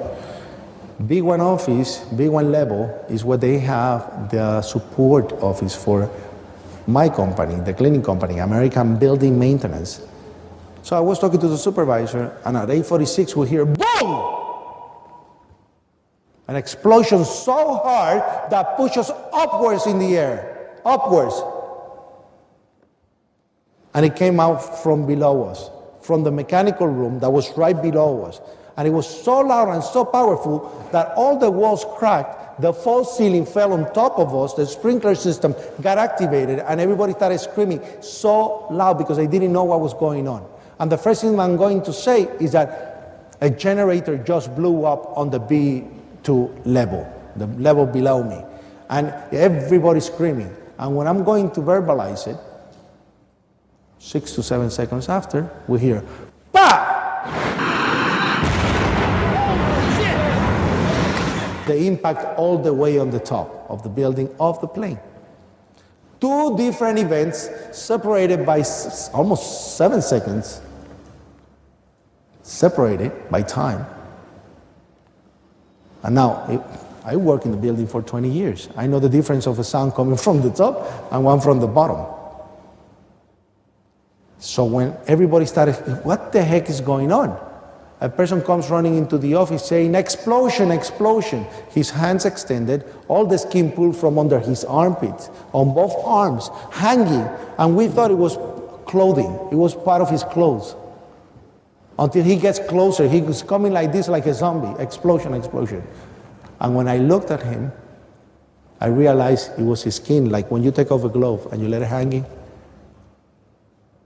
And when I get to see his face, all this part was hanging of his face.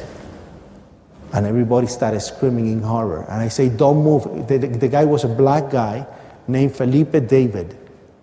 Worked for a company called Aramark. Rodriguez's story provides startling and credible eyewitness testimony that undermines the official myth that there were no explosives in the Twin Towers that morning. Rodriguez is insistent on a number of points. That there was a loud and distinct noise at 8:46 a.m., that it came from beneath them in the sub-basement level and blew them upwards, and that it notably preceded the sound of the plane impact above them. This has led Rodriguez to conclude that there was an explosion in the sub-basement before the plane impacted the North Tower, something which the 9/11 Commission and other official government investigations into the attacks denies. And, importantly, Rodriguez has been telling this same story, including the same detail about Felipe David, since the day of 9/11 itself. William Rodriguez is a maintenance worker at the Trade Center, I believe. In any case, he's on the phone with us now. Mr. Rodriguez, can you hear me? Yes, I can hear you clearly.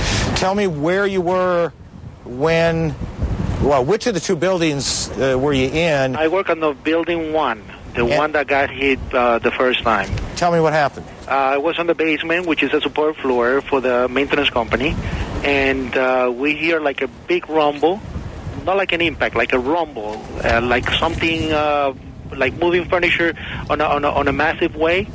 And all of a sudden we hear another rumble, and a guy comes running into our office, and all his skin was off his body. All his skin, we went crazy. We started screaming. We told him to get out. We took everybody out of the office outside to the loading dock area, and then I went back in.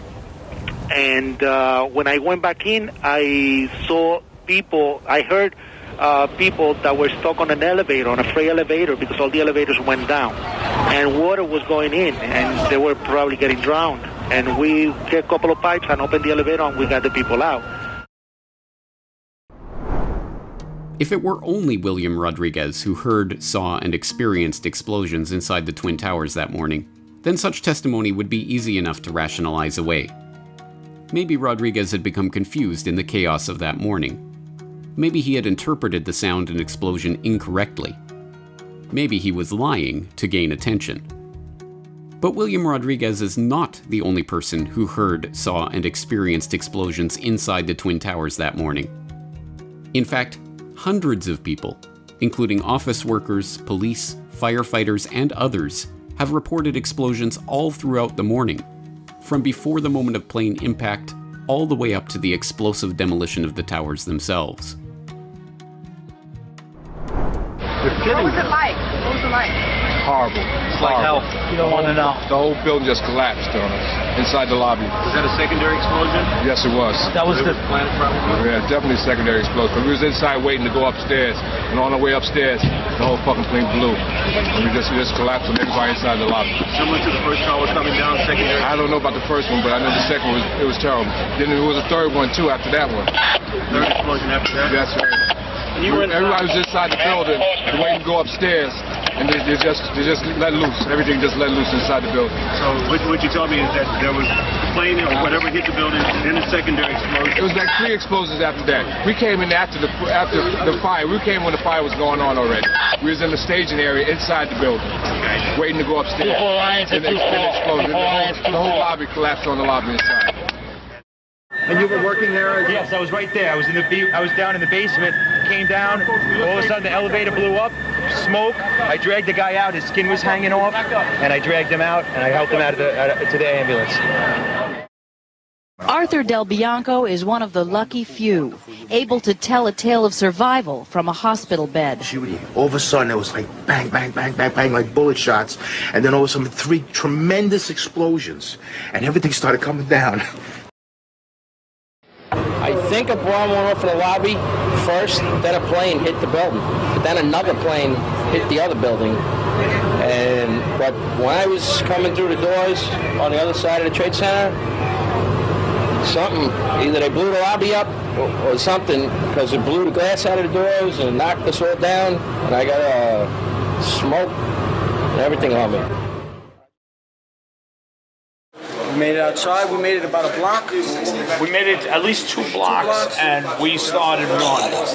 Floor by floor, instead of popping out. It was if they had detonated. If they were planned to take down a building. Boom, boom, boom, boom, boom, boom, boom, boom. All the way down. I was watching it and running. These stories, collected haphazardly by reporters at the scene that day, paint a very different picture of 9/11 than that portrayed by NIST and the 9/11 Commission. Rather than a progressive collapse due to fire and burning jet fuel, these stories suggest that what was happening inside the Twin Towers that morning was in fact a series of explosive events. Explosive events that were powerful enough to cause internal collapses within the building well below the point of the plane impacts and fires, and even, according to multiple witnesses, events that preceded the impact of the plane. But is there more systematic and rigorously collected evidence of these explosions? Is there a repository of such testimony that would confirm what Rodriguez and many others have affirmed since the day of 9/11 itself? Namely, that there were explosions taking place inside the buildings that morning. In fact, there is such a repository. In the wake of 9/11, New York Fire Commissioner Thomas Von Essen ordered the collection of oral testimony from firefighters, paramedics, and emergency medical technicians who responded to the attacks that morning. That collection, amounting to more than 12,000 pages of testimony from 503 people, was then promptly sealed. It took a lawsuit and 4 years of court battle for the collection to be finally released to the public. One of the researchers who spent time poring over that testimony was Graham McQueen, a retired associate professor at McMaster University and the former director of that university's Peace Studies Center. What he found in that repository of oral history, and presented in a scholarly article for the Journal of 9/11 Studies, was an unmistakable pattern. Time after time, these first responders reported experiencing explosions in the Twin Towers. Explosions that cannot be accounted for in NIST's official explanation of the tower's destruction. There is other eyewitness explosion evidence that corroborates Rodriguez, at least in a general way, meaning that there were people talking about explosions in the basement. There were lots of people talking about tremendous explosions and fire in some of the elevators, blowing the doors off elevators. And some of this testimony can be found on the internet. I found some of it in the FDNY oral histories. Firefighters talking about the doors being blown off elevators. And so there was some kind of very destructive event. Also, the windows in the lobby, which were very strong windows, were blown out by the time most of the firefighters got there. And as one of them said, it looked like a plane hit the lobby. There were other explosions that went off over the next hour or so before the buildings started to come down.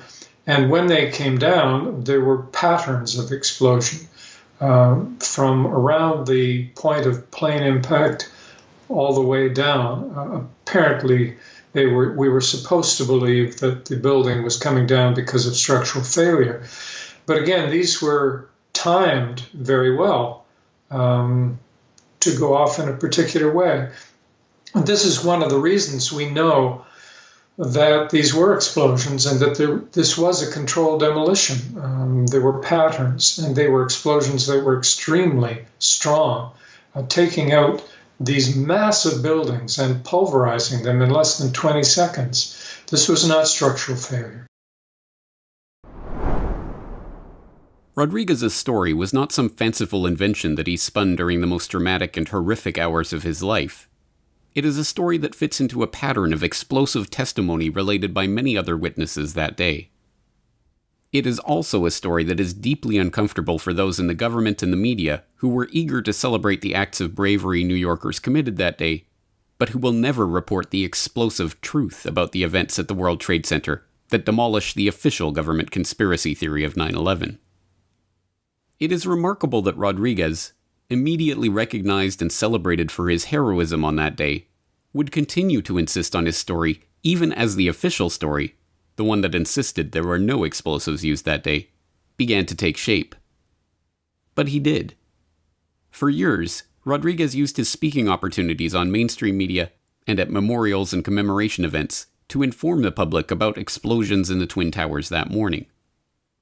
Unsurprisingly, despite the attention and accolades he received for his remarkable story in the early days of 9/11, he soon found himself becoming persona non grata in the mainstream media because he refused to go along with the official lies about what happened that morning. It says Safety Fire Department of New York. A rescue jacket he wore over his torn shirt, a lantern from the rubble. It doesn't work, but another memory from 9/11. And a piece of marble from high up on the 44th floor. This saved for a decade. I put it in my pocket because it was just such a shocking realization. As well as memories that he relives every single day. I was put from the rubble and I started looking for other people, and I only found pieces of human beings. William Rodriguez, a janitor in the Twin Towers for almost 20 years and 9/11 survivor, who saved hundreds of lives on September 11th by unlocking door after door for firefighters and dragging out at least a dozen people with his own bare hands. Known as the last man out before the World Trade Center collapsed, his unlikely story had the media glued to him like bees to honey. Ordinary people doing extraordinary things like William Rodriguez. Becoming a voice for the victims, Rodriguez was honored as an American hero, only to be left homeless in the aftermath of the tragedy. Funny thing, I will give the 800 number on camera, and when I call the 800 number, they deny me the help. And shunned by the mainstream media soon after. Censorship. I believe that censorship started from the very beginning, because when I was telling my story, they told me, oh, cut this out, cut this out. No longer a sweetheart of American broadcasts, William now talks mostly to foreign outlets. The reason? His version of 9/11 differed from the official scenario. It was the first hijacked plane that hit the... It was the first hijacked plane. No, hello, that was an explosion before 9/11, before the plane hit the tower. Even more remarkably, Rodriguez went beyond simply telling the truth about what he witnessed that day. Little known even to those who are familiar with his story is that Rodriguez has used his notoriety and media opportunities to advocate for 9/11 survivors who are suffering from the health effects incurred in the aftermath of the tower's destruction. He has even taken the fight for 9/11 truth to the political arena forcing the government's hand in convening a public commission to investigate the attacks, something that the Bush administration fought tooth and nail to prevent. The 9/11 Commission is a book of 576 pages and 576 pages of lies, because the 9/11 Commission exists because I went with 3 other people to Congress to ask that we wanted a formal investigation of the events of 9/11. And you may remember that the president said, we don't need an investigation, we know who did it. That was the wrong thing to say to the families. We had the right and we wanted to know. So we pressed for an investigation. They didn't want it. So we use a technique that they have used against a lot of the people with the excuse of the war. We put widows. We put wives. We put fathers that love their loved ones on every television show and every news network to ask for an investigation. And they couldn't handle the emotional toll that will create on the American public. So we got the investigation. I testify behind closed doors. They didn't want me to do the testimony in an open hearing. Everything else, everybody else, open hearings. You saw the hearings. Mine was behind closed doors. I agree because I did not know what was the process. And I thought up to that point that they were going to do the right thing. We created the Family Steering Committee, and we gave the commission 168 questions to answer. We only have 22 of those questions answered. We wanted to have a family member to be part of the commission, and they say, we don't want to allow that because they will have access to national security papers and a lot of flim-flam and balonies. We never got it. So we have to press for questions to be answered. We never got those answers. Up to that point, we thought that they were going to do the right thing. The final report shows up. What a surprise. My whole testimony was omitted. It doesn't appear. 27 people that I gave them to interrogate, they didn't call not even one of them. That the 9/11 Commission's work was subverted and undermined by conflicts of interest and deliberate cover-up is perhaps to be expected. But the efforts of people like William Rodriguez have been instrumental in advocating for those left quite literally in the dust of 9/11.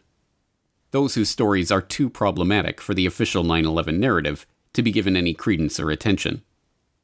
As Gray McQueen points out, the story told by William Rodriguez and the other witnesses to explosions in the Twin Towers that day is not a peripheral issue or a minor footnote in the story of 9/11. On the contrary, it is of central importance.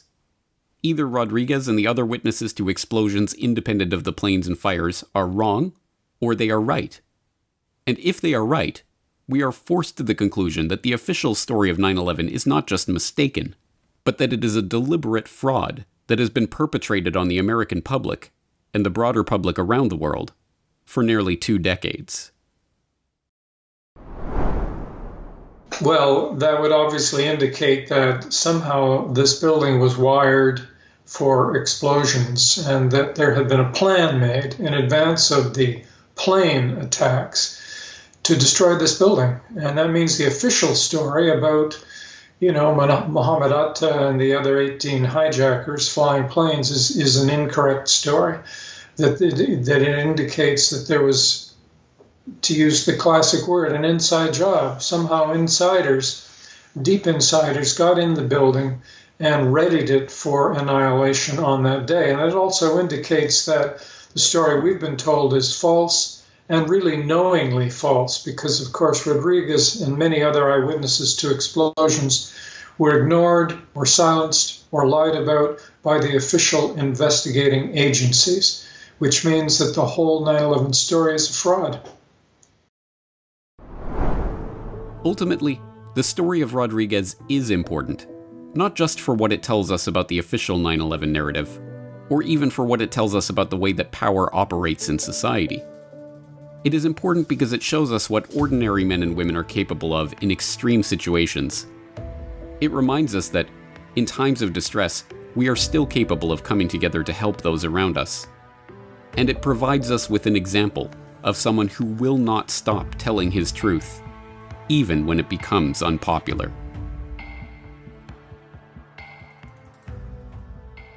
Our wounds are still open. We're still hurting.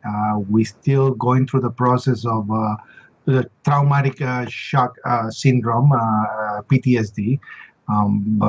You call me a hero. I call myself a survivor. For me, the heroes died on 9/11, in my opinion, because they died helping others.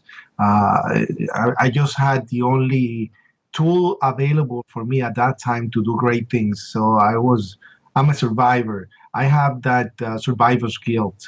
Why did I survive and my friends didn't? And now, 16 years after, it hits me stronger because I see the families, I see new families that came out from people that I saved. And I always wonder, what would have happened if those people that I lost, those 200 friends, will be alive today? And it hits you hard. So 16 years after, we're still dealing with the backlash of what happened on that day. 9/11 changed me. They changed the world. We all know that. But it changed me in more ways than I expected.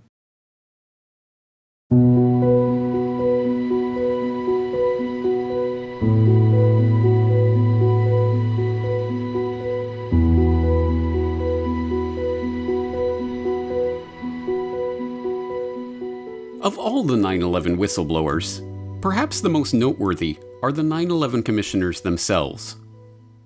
The 9/11 Commission, formerly the National Commission on Terrorist Attacks upon the United States, was set up by President George W. Bush, who dragged his heels a full 441 days before finally establishing a body to investigate the events of September 11, 2001, and to prepare a full and complete account of the circumstances surrounding them.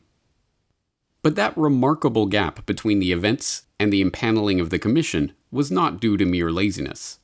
Bush actively resisted any investigation for as long as he could, taking the extraordinary and unprecedented step of personally asking Senate Majority Leader Tom Daschle to limit Congress's investigation into those events.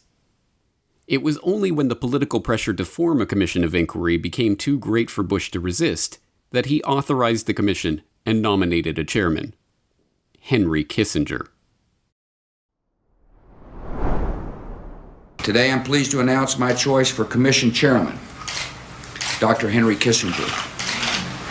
Do you have any concerns about, once the Commission begins its work, if fingers point to valuable allies, say Saudi Arabia, for example, the implications, the policy implications this could have to the United States, particularly at this delicate time?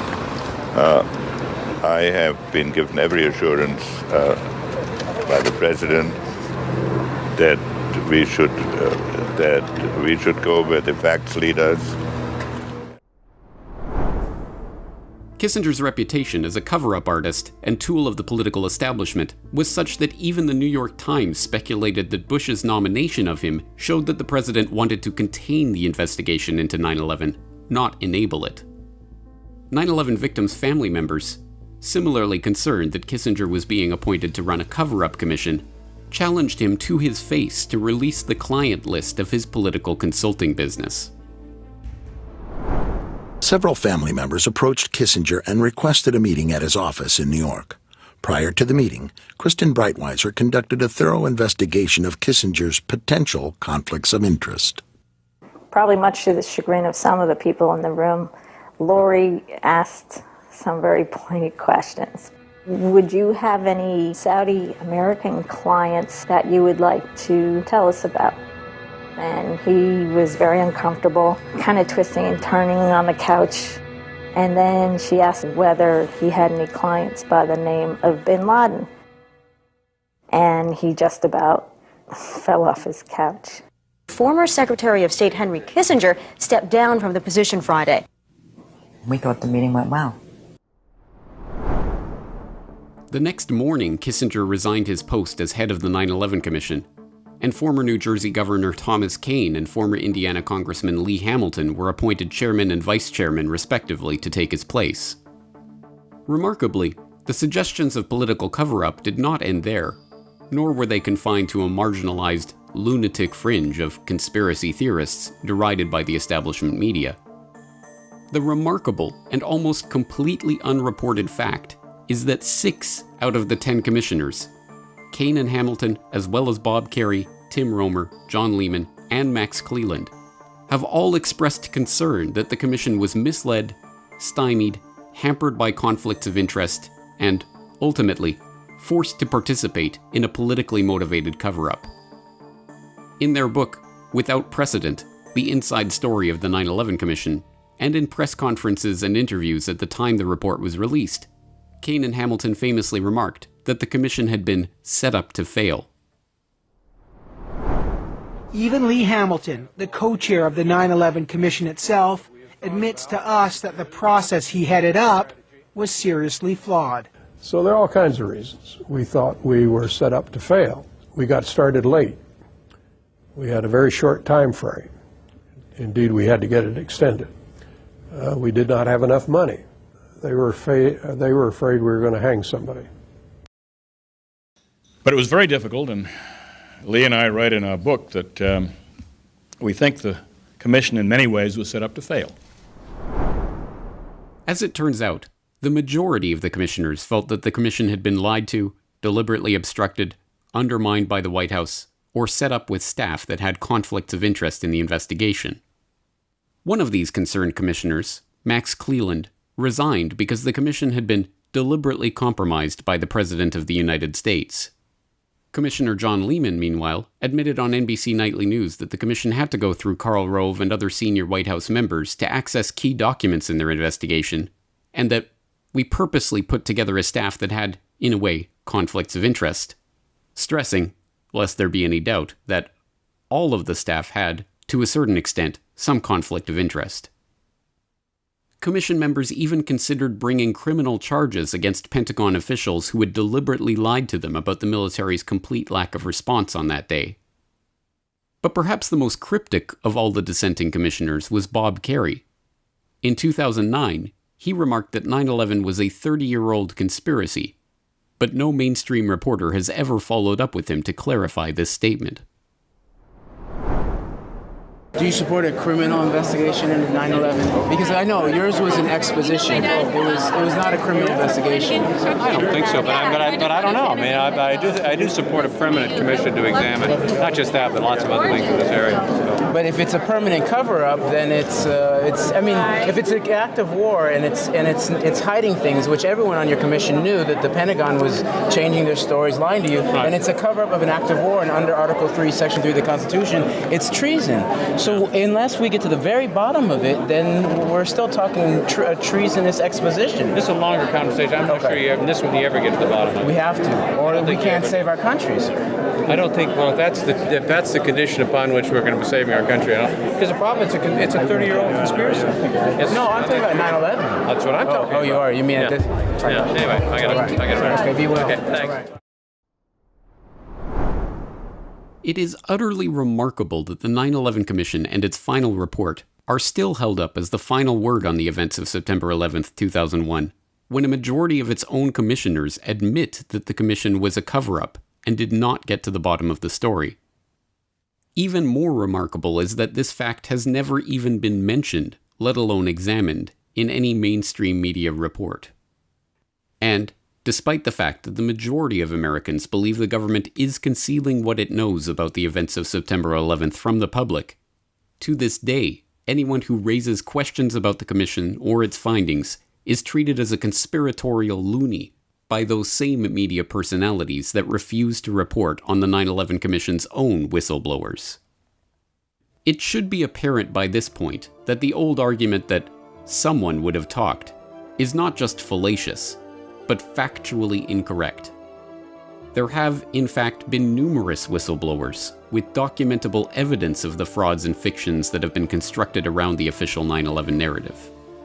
Their disclosures put the "but someone would have talked" doubters in an uncomfortable predicament. Either they are lazy, boldly pronouncing on issues they have not themselves bothered to investigate, or they are lying. What is especially galling when the so-called skeptics use the "someone would have talked" fallacy is that the whistleblowers have in fact done everything possible to publicize their stories, holding press conferences, filing formal appeals, joining whistleblower organizations, and making themselves available for interviews. For their heroic efforts, these brave men and women have been fired from their jobs, shunned by former colleagues, smeared by the mainstream media, and ignored by the public. Someone would have talked. Indeed, numerous someones have talked. Some of them have even screamed. But when their cries are ignored, the stories of the 9/11 whistleblowers sound like the proverbial trees falling in the forest with no one around to hear them. Unless and until we give these valiant men and women a voice, then we will never hope to learn the truth about 9/11.